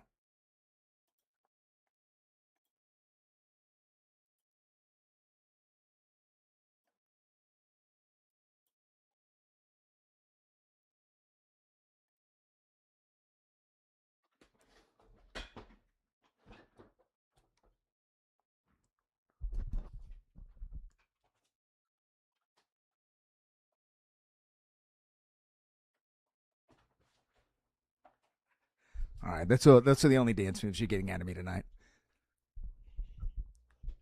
As he came in the window, it would sound like a crescendo.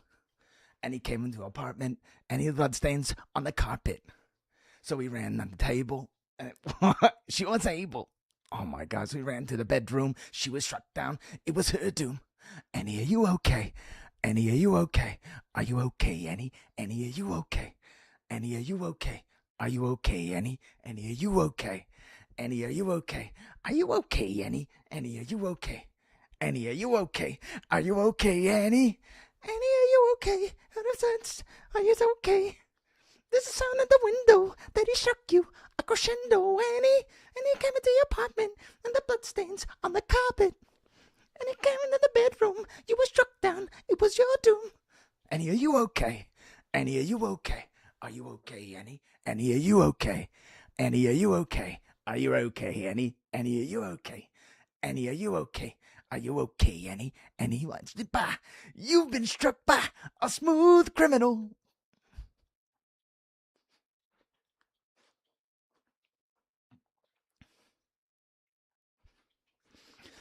Where we at? Okay.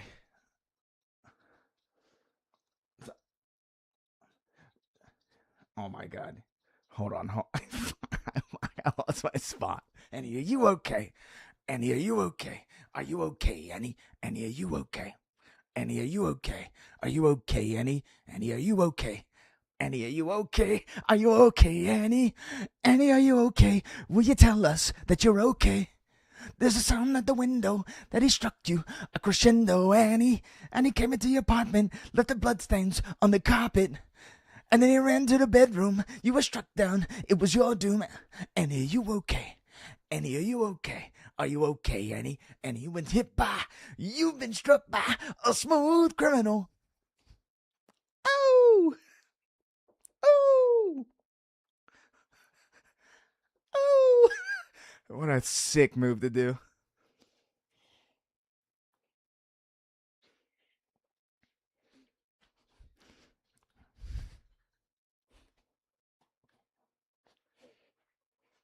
Hold on.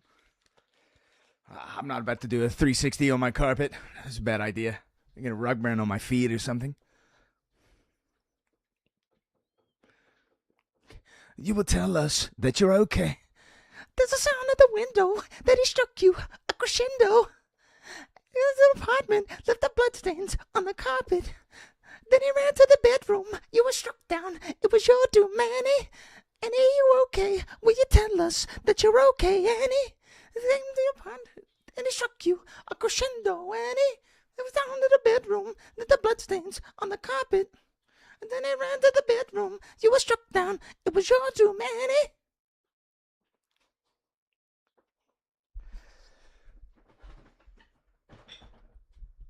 I don't know how high pitch voice works, but maybe that's not bad. Woo!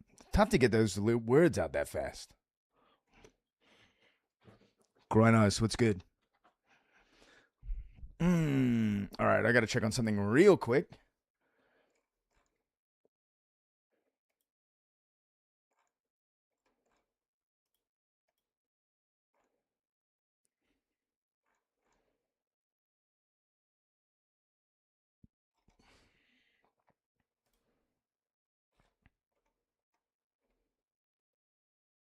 July 8, 1 a.m. Okay, so we can go a little bit longer in the dungeon then. 1 a.m. is when the rehearsals are for the Asia tournament for all the casters tonight. It would be nice to meet everyone and make sure everything's up to snuff.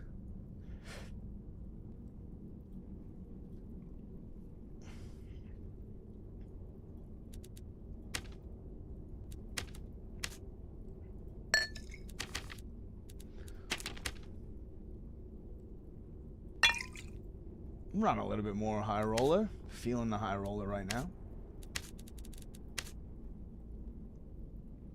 Plus, I gotta make some cash back, I guess. I've been giving out too much. Oh, I got a spectral blade I can sell. I didn't even know. I think this is a scooped spectral blade.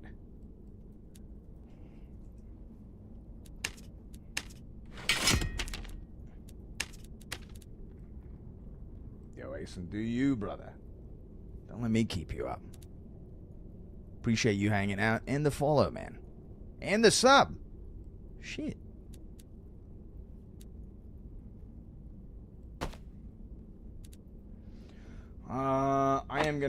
We are gonna bring in some more luck gear to lose though.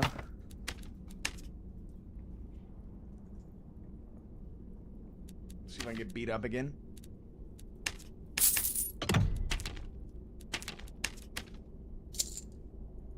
See if I can forget to swap my items out.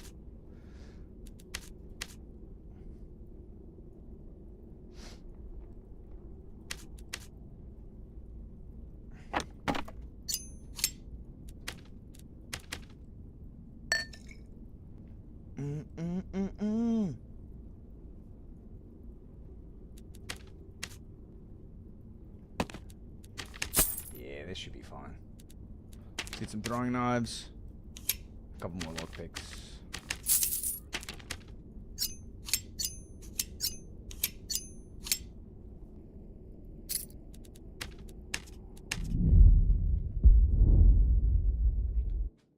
Yeah, man. I mean, like, you know, there's still some. You can't make it totally foolproof. Just go for the head, dude. You gotta go for headshots. I've been playing a lot with Fangs of Death necklace for high-end gear. I think the Fangs of Death is kind of best in slot rogue neck piece currently, because as a rogue, really what you want around like probably like a 30 to 50% headshot hit like capability. Like you want to be hitting headshots like half the time as a rogue. Not always the easiest thing to do. Okay, we'll just have to go through. We'll just bolt these guys.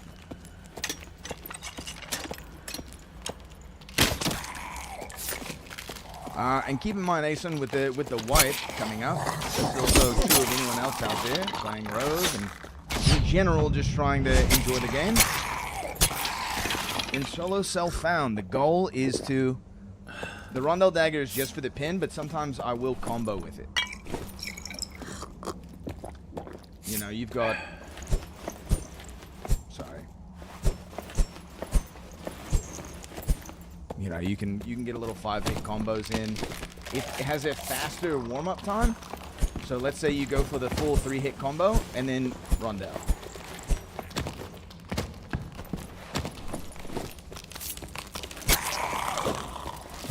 In solo self-found mode, in the first couple of weeks of the next wipe, the thing that you want to be doing the most is just farming hot liquid money, dude. You just want a big bank. Because what happens every season is there is a massive influx of items whenever the market comes up. And having just raw liquidity to be able to buy kits cheap, you can play the market in. You have a lot more options available. If you just have liquid gold. It's also a good time just to get your quests out. But maybe things are going to get mixed up a little bit. Maybe things will be a little bit more interesting this time around. Hard to tell exactly. I got to lower the volume just a little bit. Next time you want to take a break for karaoke, you can add my request to the list. Adam and the Ants, You're So Physical. All right. When is wipe day? Soon. Like 21st, I think.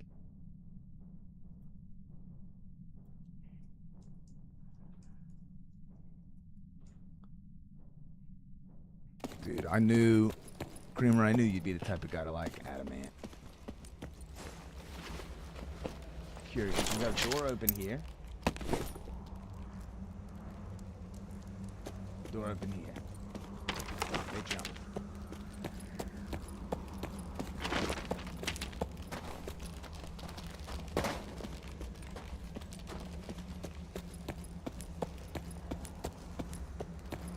Oh, very, very deep into the match. Oh,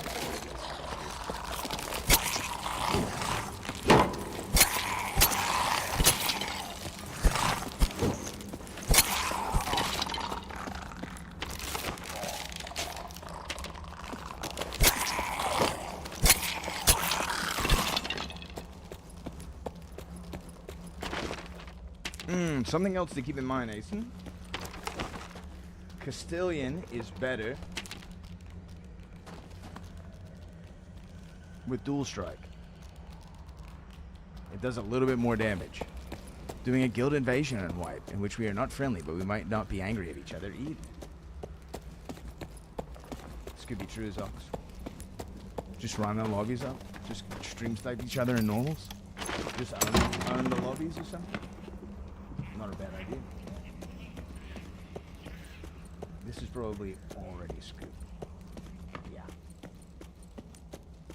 Turbo scoop.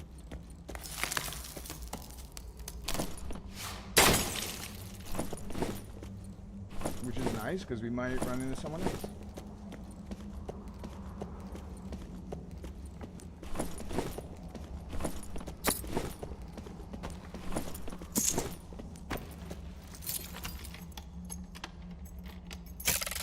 The stiletto is a better dagger overall. Easier to hit headshots with it.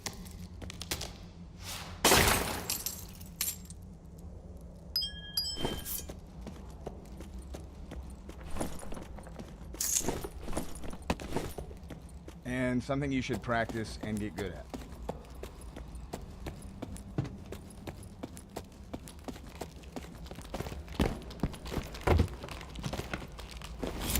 And the one guy in the lobby.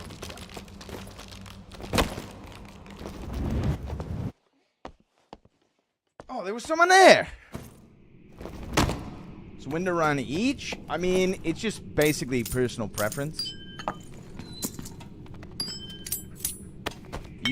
The only thing you really got to keep in mind is that with the stiletto, you're going to be a little bit weaker. You won't be hitting as hard, but you get faster hits in, right? So with the stiletto, you can do, like, Castilian, you kind of have to full commit to a fight because you need to land that big windup. But with the stiletto, you can basically, like, 2 stabs back out, 2-3 stabs. Like, you can sort of just play it a couple different ways. You got to try to just get hits in and not get hit.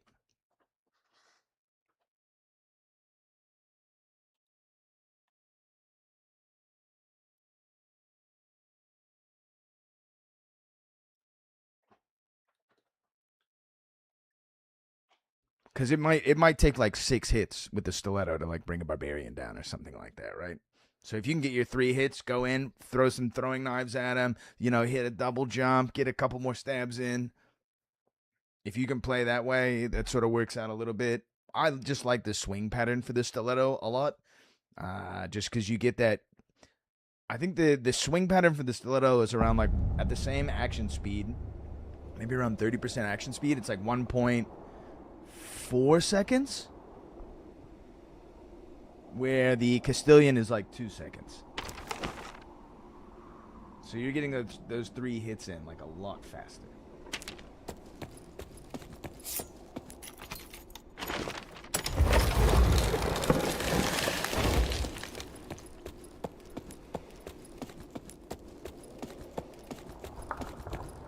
Oh my God, snap.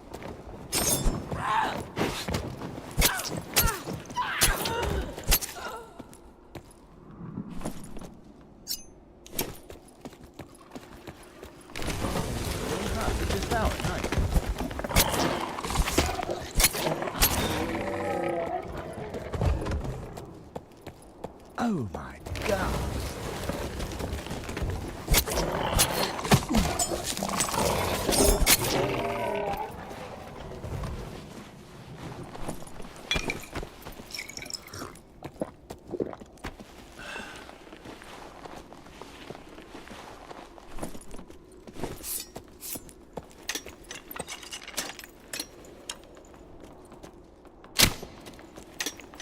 He's dodging me crazy style.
That one didn't open up? Okay. Why not a fangs? I just had the neck of piece. It was just a convenience choice.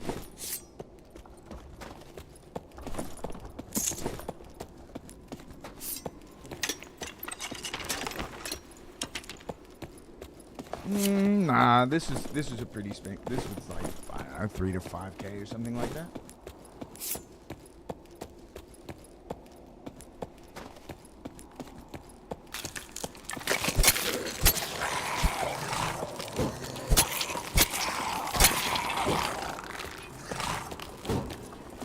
Headshot, the most broken stat? Yeah, I would agree.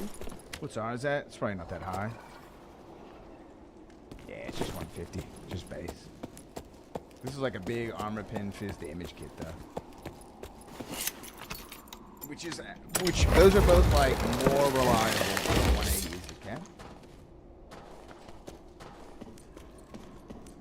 Like armor pin is more reliable because if you don't hit headshots, it's not helping you at all.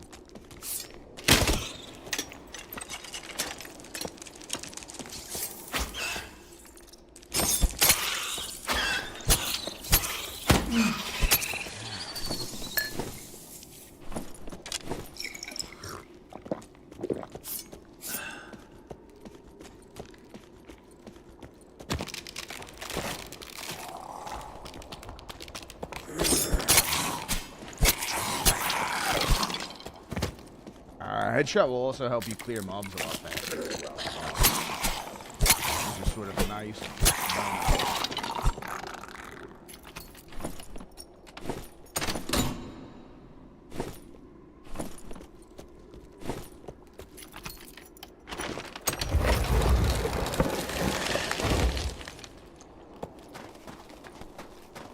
Yo, Asen, if you're still there. This could potentially be a great way to farm jewelry.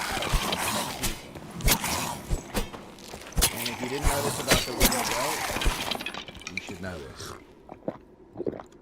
Very high on purpose? I don't know if it's that high.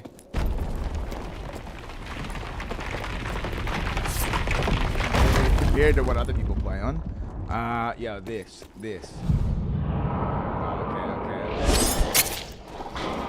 So if you invis on these guys, let's see if it still happens.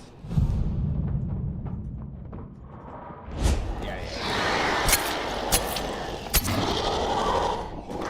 He'll go through his animation again, only on the nightmare ones. Nightmare ones will go through their animation again when you come out of invis.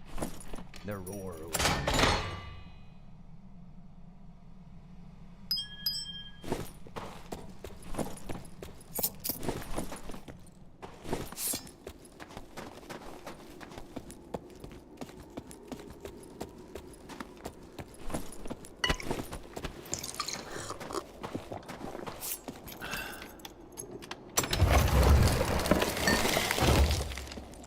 Good way to farm jewelry before we can craft it next season.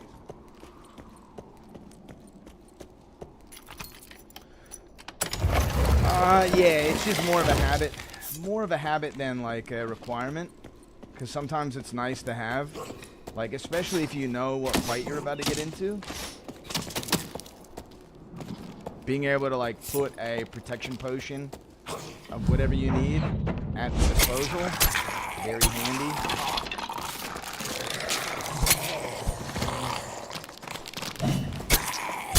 I'll usually try to swap before a fight if I can, or in the middle of a fight sometimes.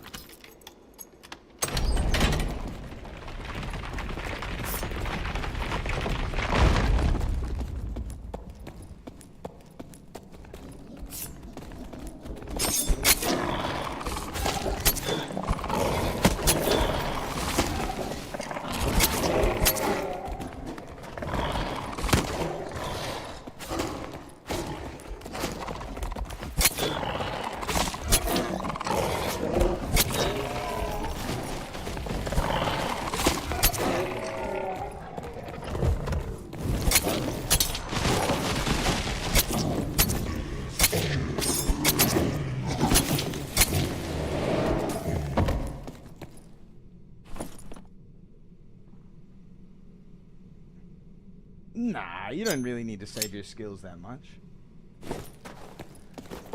Because in a perfect world, you're the one that's setting the pacing for the fight.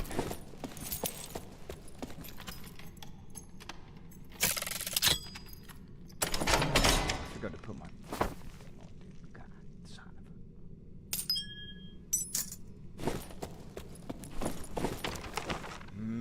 I don't know where another golden chest is.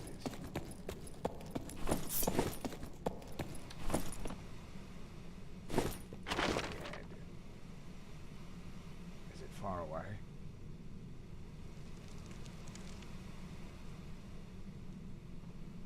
Not really. I'm not going to maze, dude. The spiders there can fucking suck it from the back.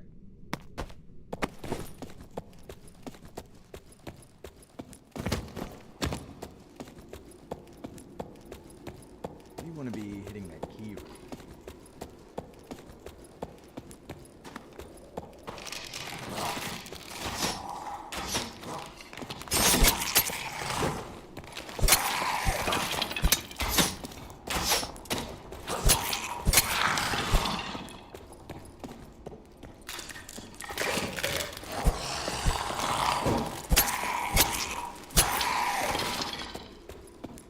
What did you read on the whiz hat?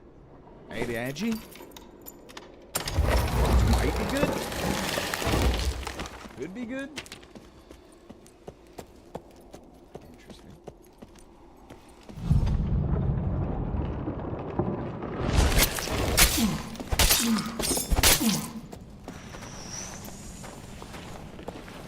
Literally one.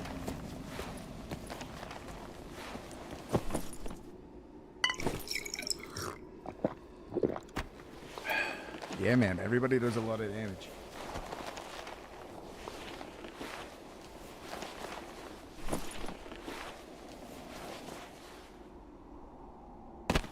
Even with the ambush there.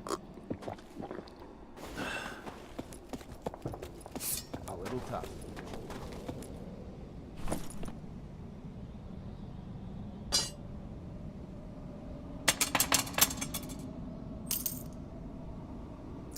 Again, not having the right fucking jewelry on, dude. Kill me.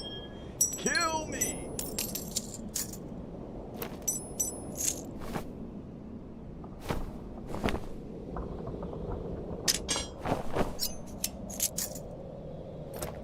Incredible boots.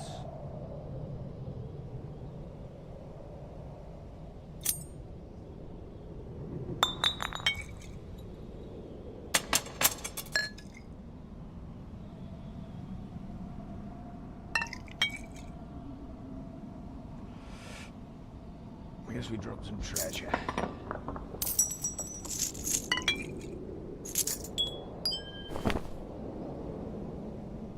I'm not too worried about the shirt.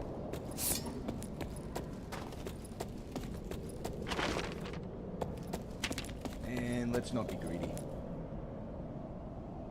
Yo, was that you, Urban? Do you need it back? I didn't even look at the name. Wow, dude. I was absolutely one, dude. I had the wrong necklace on, dude. I had the wrong necklace. Who gonna stop me?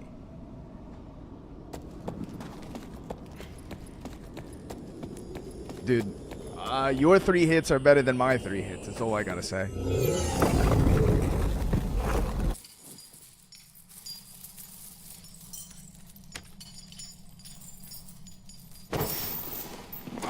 Will you do me a favor, Urban, and make a post in the partner chat, please, about Landmine Road?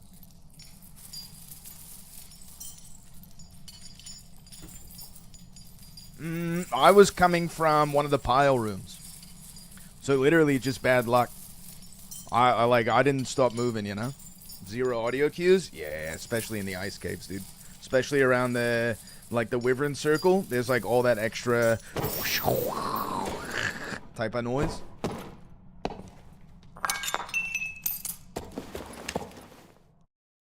Dude, Urban's the goat.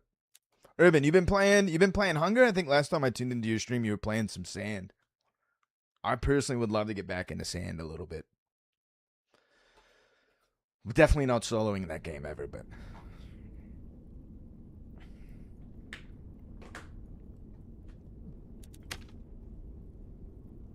You got a fan, dude. You got a fan in the chat, Urban.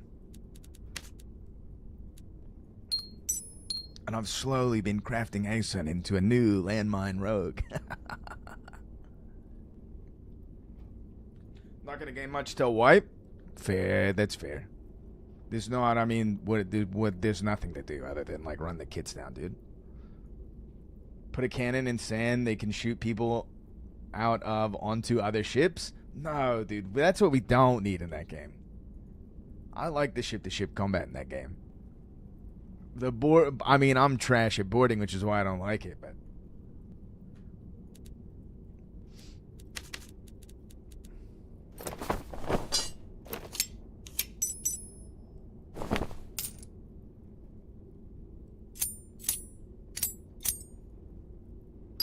A commemorative Urban Gent token has been placed in my inventory.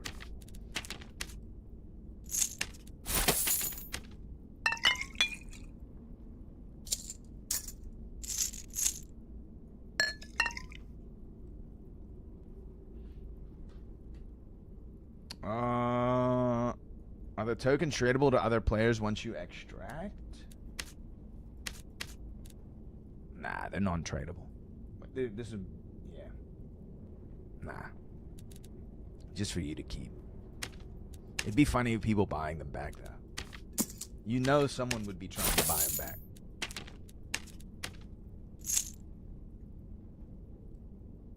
.9 with the headshot damage. Dude, the heady damage off that kit was insane. 36 apples a day will get you diabetes. It's good advice. 2.4 action is nice, though.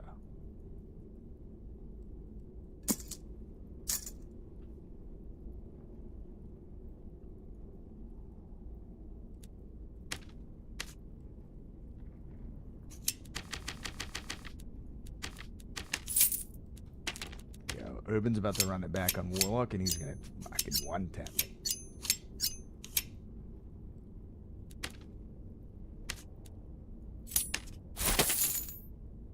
What time do I stream daily? I do not stream daily. It's usually Monday, Wednesday, Friday. I missed Monday on account of I'm getting absolutely dominated in work, dude. One kid a day is good enough for me. Game is horrible. I agree. I don't necessarily. This is probably. It's not my least favorite state the game's been in, but it's certainly not my favorite. Do you keep other players' tags? Sometimes, not all the time. I keep them if I like them.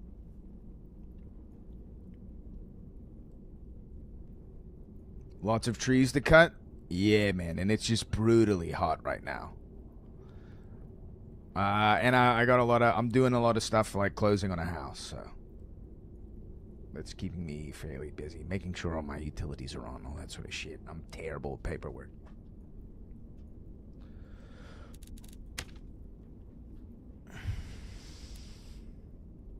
But yeah, Monday, Wednesday, Friday is usually when I stream. Sometimes on the weekend, I'll make a post in my Discord, usually when I'm going live, so if you'd like to join, there's the link.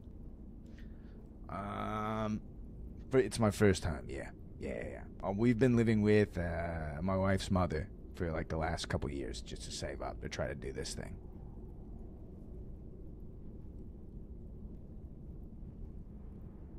So, the bank just approved our loan, so I think everything is going through.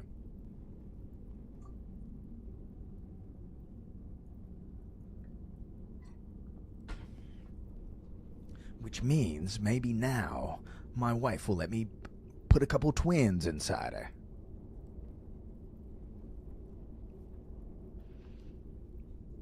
Oh, I mean, Gara, personally, I would prefer sort of generational living arrangements.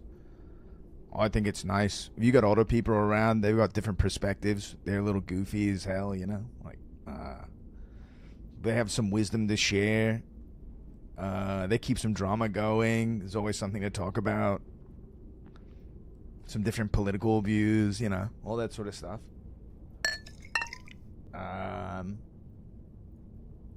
And, you know, maybe not to overshare too much, but there were some, in the last, like, couple of years, some tragedies in the family, and so it's nice to just be company, just to be around. I really want a compound for the family. Yeah, same, dude. I love that idea quite a bit. Although I think living off the grid is maybe a little bit foolish, like in the sense that like it's probably not very possible to have total off the grid living. I think that like really gets the government ready to like whip your ass or something and fine the hell out of you or like demo your house for you or whatever. But like if you just having like an arrangement where everyone's like living in the same area is great. Everyone's got their own space, but you're all really close. You can do the cookouts together.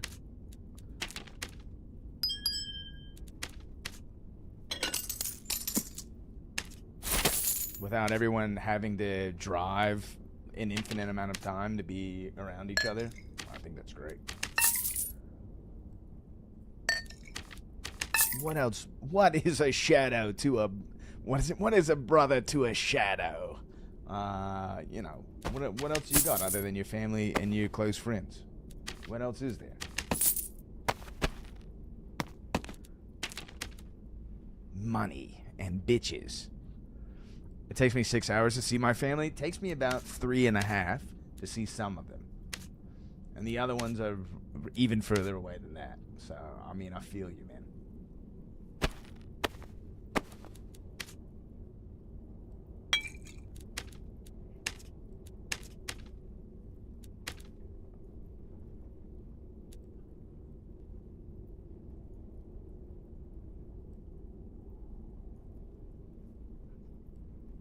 I kind of wonder if armor pins the move instead of dagger mastery.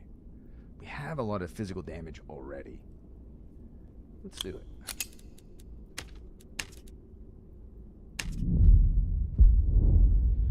Sheesh. Dude, Omus is cleaning up in Squire Royale. I got family in Puerto Rico. It's really far away.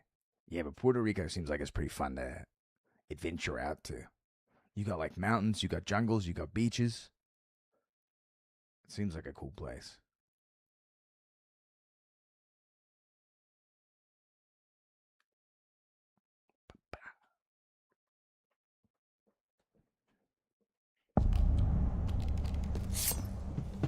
I wish I had a spare death wound around. I feel like tonight would be a good death wound run night. I don't want to save it for the artifact arena and for like the last 4 days of the wipe where High Roller is absolutely insane. They live in the mountains? Sick, dude.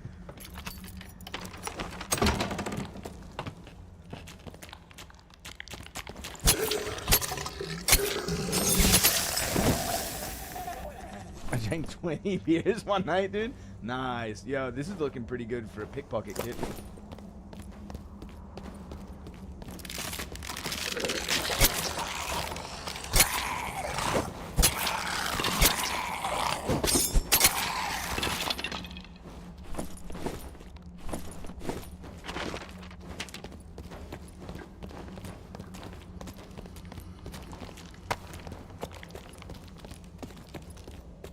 Something else about the ice caves I enjoy quite a bit. A lot of blue bandages in it. It's really nice. I don't really like the new AP system. It's not a risk anymore. Yeah, it's just a reward for playing the game. Which isn't necessarily, like, it's not a terrible change. But, like, getting Demigod used to be absolutely insane. The luck does not affect pickpocket at all. I just mean it's nice because it's got interaction speed and 3 strength. And it's kind of hard in a pickpocket kit to get the strength. But getting up to like 15 strength on a pickpocket kit makes a pretty big difference.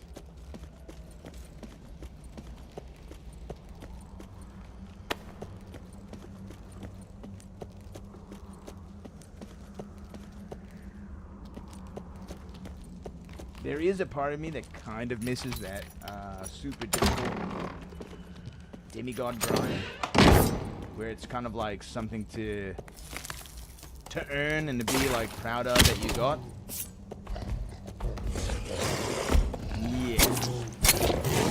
literally can just get in squatters like in like a week or something like that.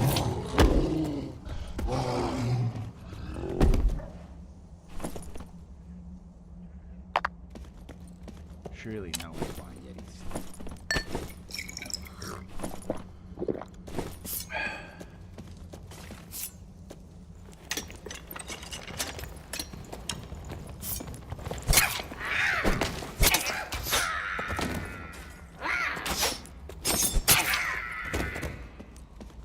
Two-tap there feels pretty nice.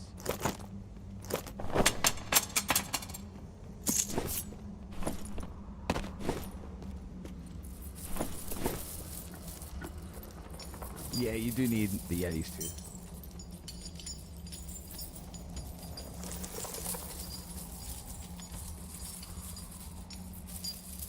Whoa, training paid off? Ooh. You running Bach Phantom Eyes or what? Those are actually nice pants for pickpocketing.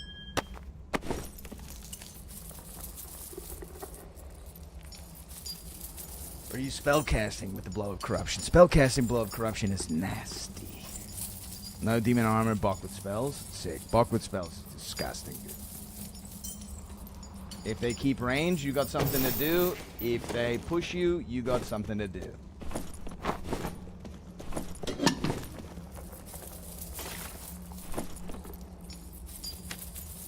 $358 luck is plenty.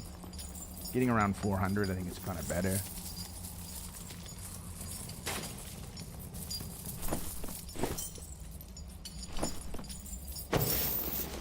A drum for my troubles, eh?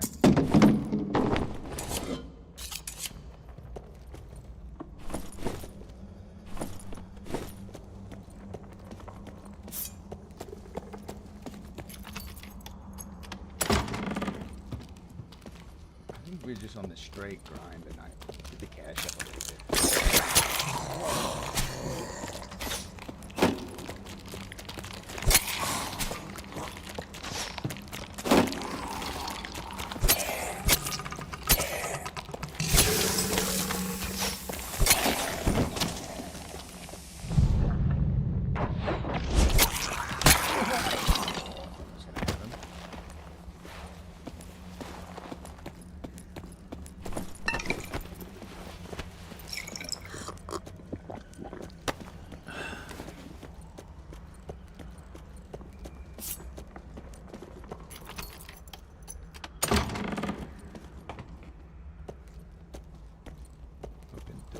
Which means maybe we got a jumper.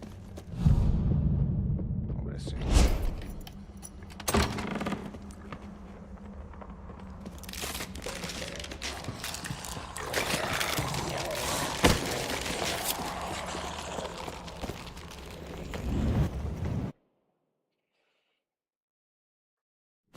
I mean, yo, Omus, you're on a hot win streak.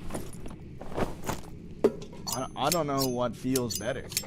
Maybe a hot losing streak can definitely keep you up late.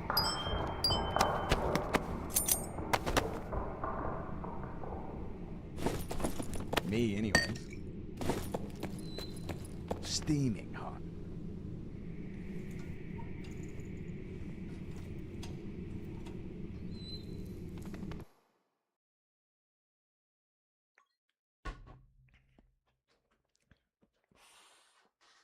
We gotta get some fucking gold bond, dude.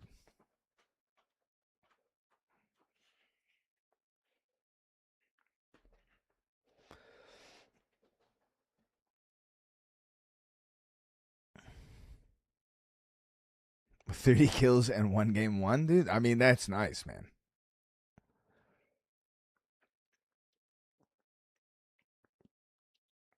Warlock, spell, Blow of Corruption, like anything Blow of Corruption, Warlock in Squires, I think is a great choice.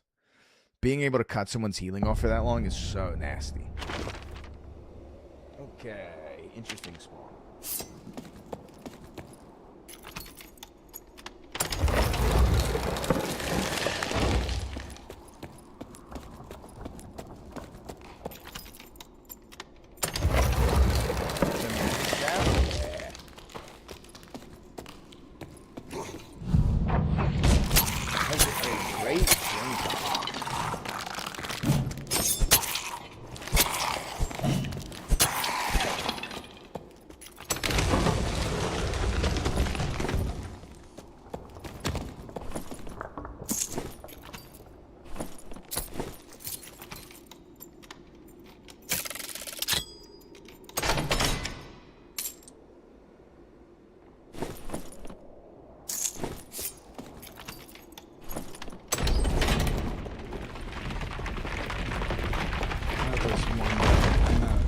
I like the Cutlass a lot. Feels really good on a slate.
Bad luck on the keys, huh? You can go all the way north and try for that one. Maybe someone else will be down here by then.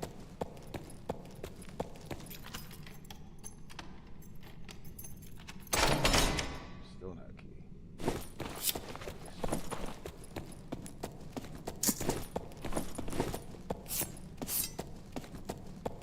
I had 150 HP earlier with this kid. What's going on?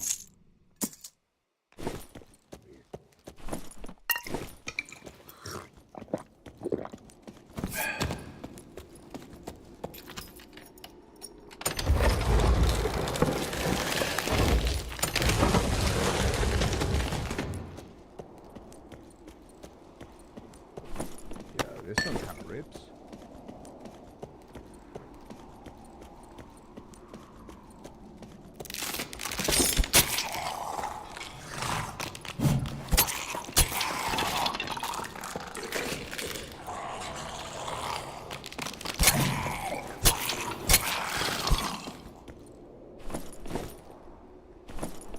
What is that, crazy arena bone helm? Double bone helm.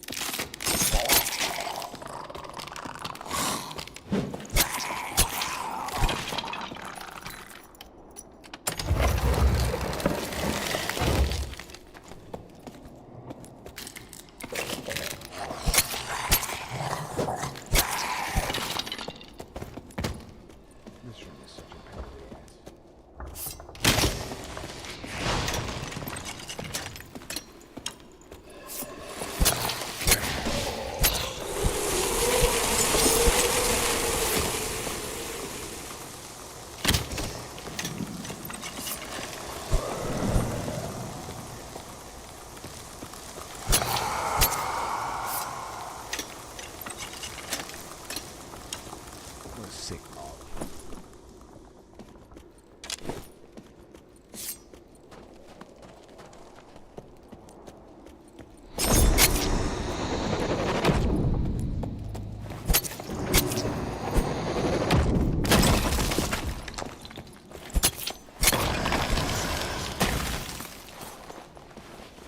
Hot shower time. Sounds good, dude.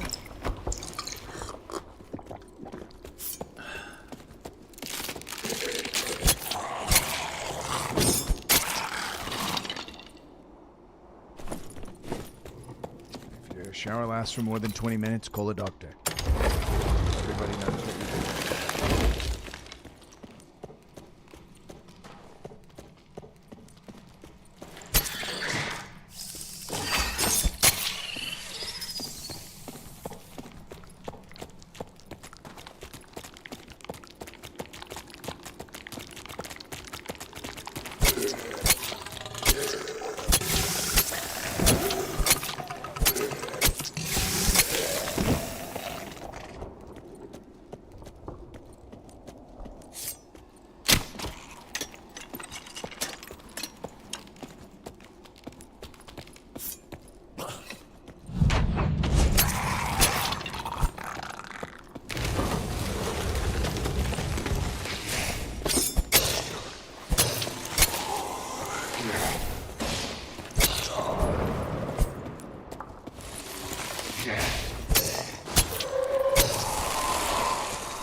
Let's go back and check the pile.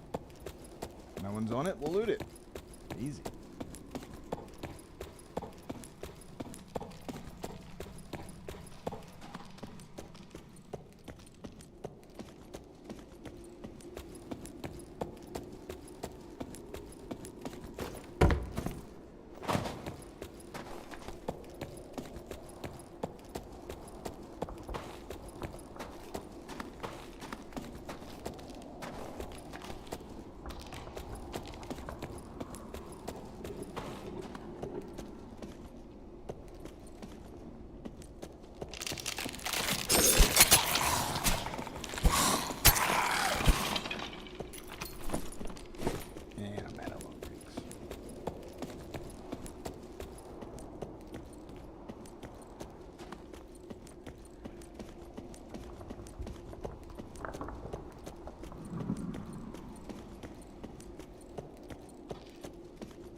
Portal spawn close.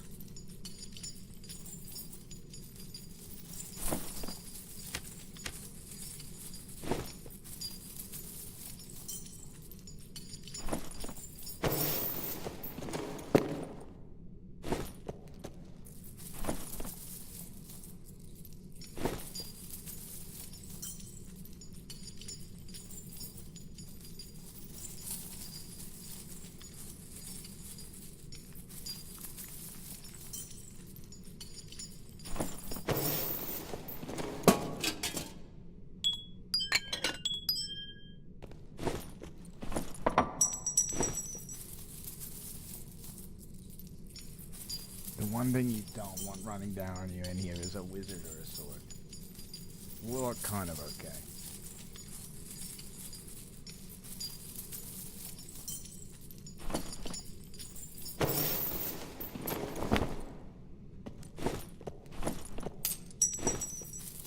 Yo, Belthor, what's good, brother? Fingers crossed that some good changes come with the wipe. Have you had a chance to enjoy any of the Hunger playtest?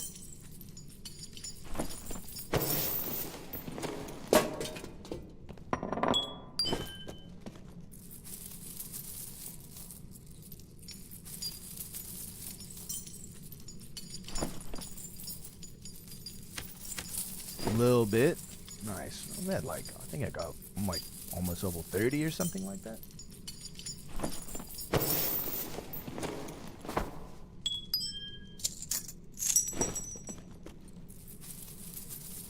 Jank AS as fire on roller. Yeah, dude. Being able to fly around with a spear or whatever. Spear or rapier or short sword or something. Just flying with the lunge. Some questionable balance decisions.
pile is free? Yeah, but I'd rather just get out.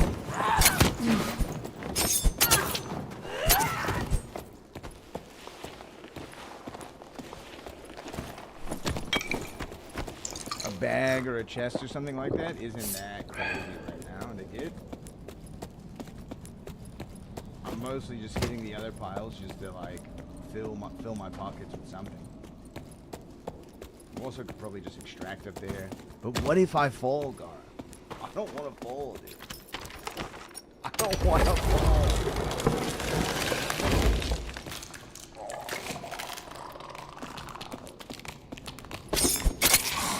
Gotta believe in myself, I guess. Okay.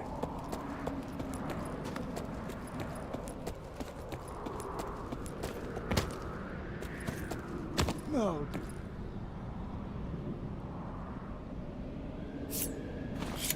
The nerves, dude. The nerves are getting me.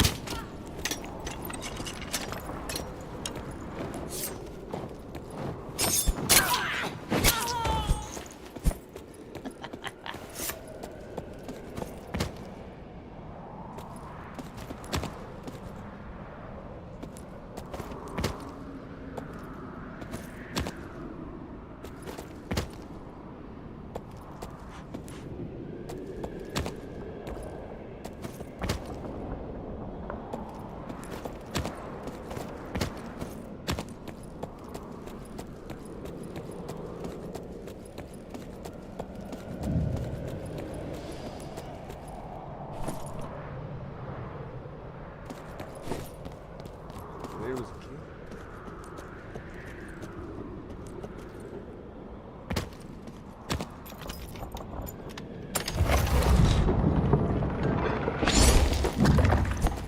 You fucking idiot.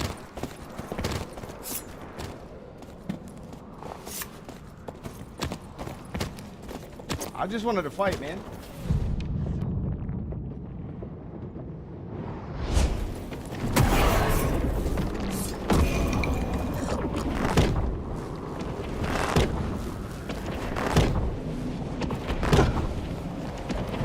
He's got me.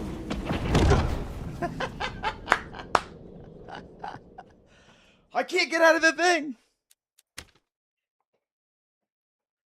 Ah, well, that was fun.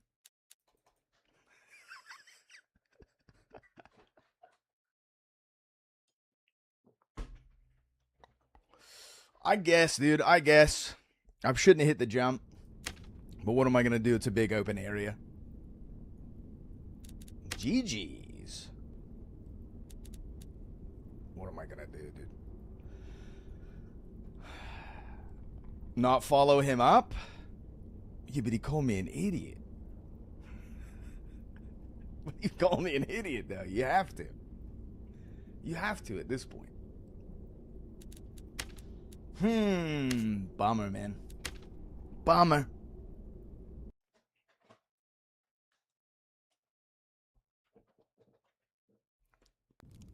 You missed the open? I did miss the open, but I think he still wins that no matter what. Because, like, I can't... He's faster than me. You know what I mean? So following him was probably the wrong thing to do anyway, but... What are you gonna do? You win some, you lose some.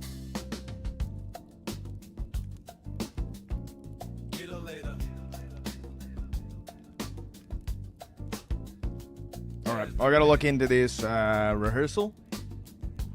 Thank you everyone for tuning in. I'll do my best to be back on tomorrow. It's only pixels, it's no big deal. Play like shit, die like shit.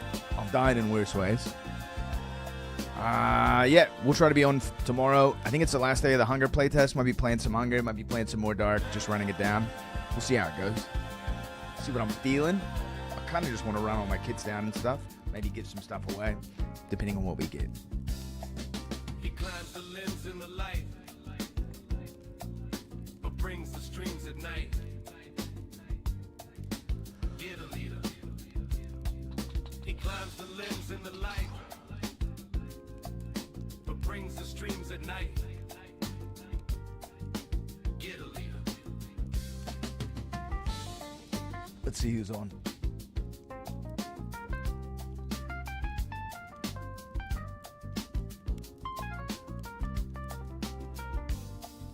JTB, Morty, Solar Bear's playing some Arena Breakout, Kin is playing Sand. Everybody be playing some other shit, dude.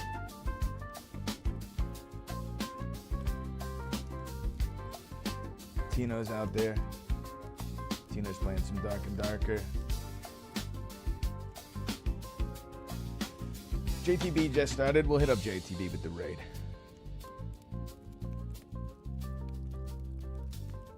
Keep your eyes open and walk in the shadows, everyone. We'll see you on Wednesday.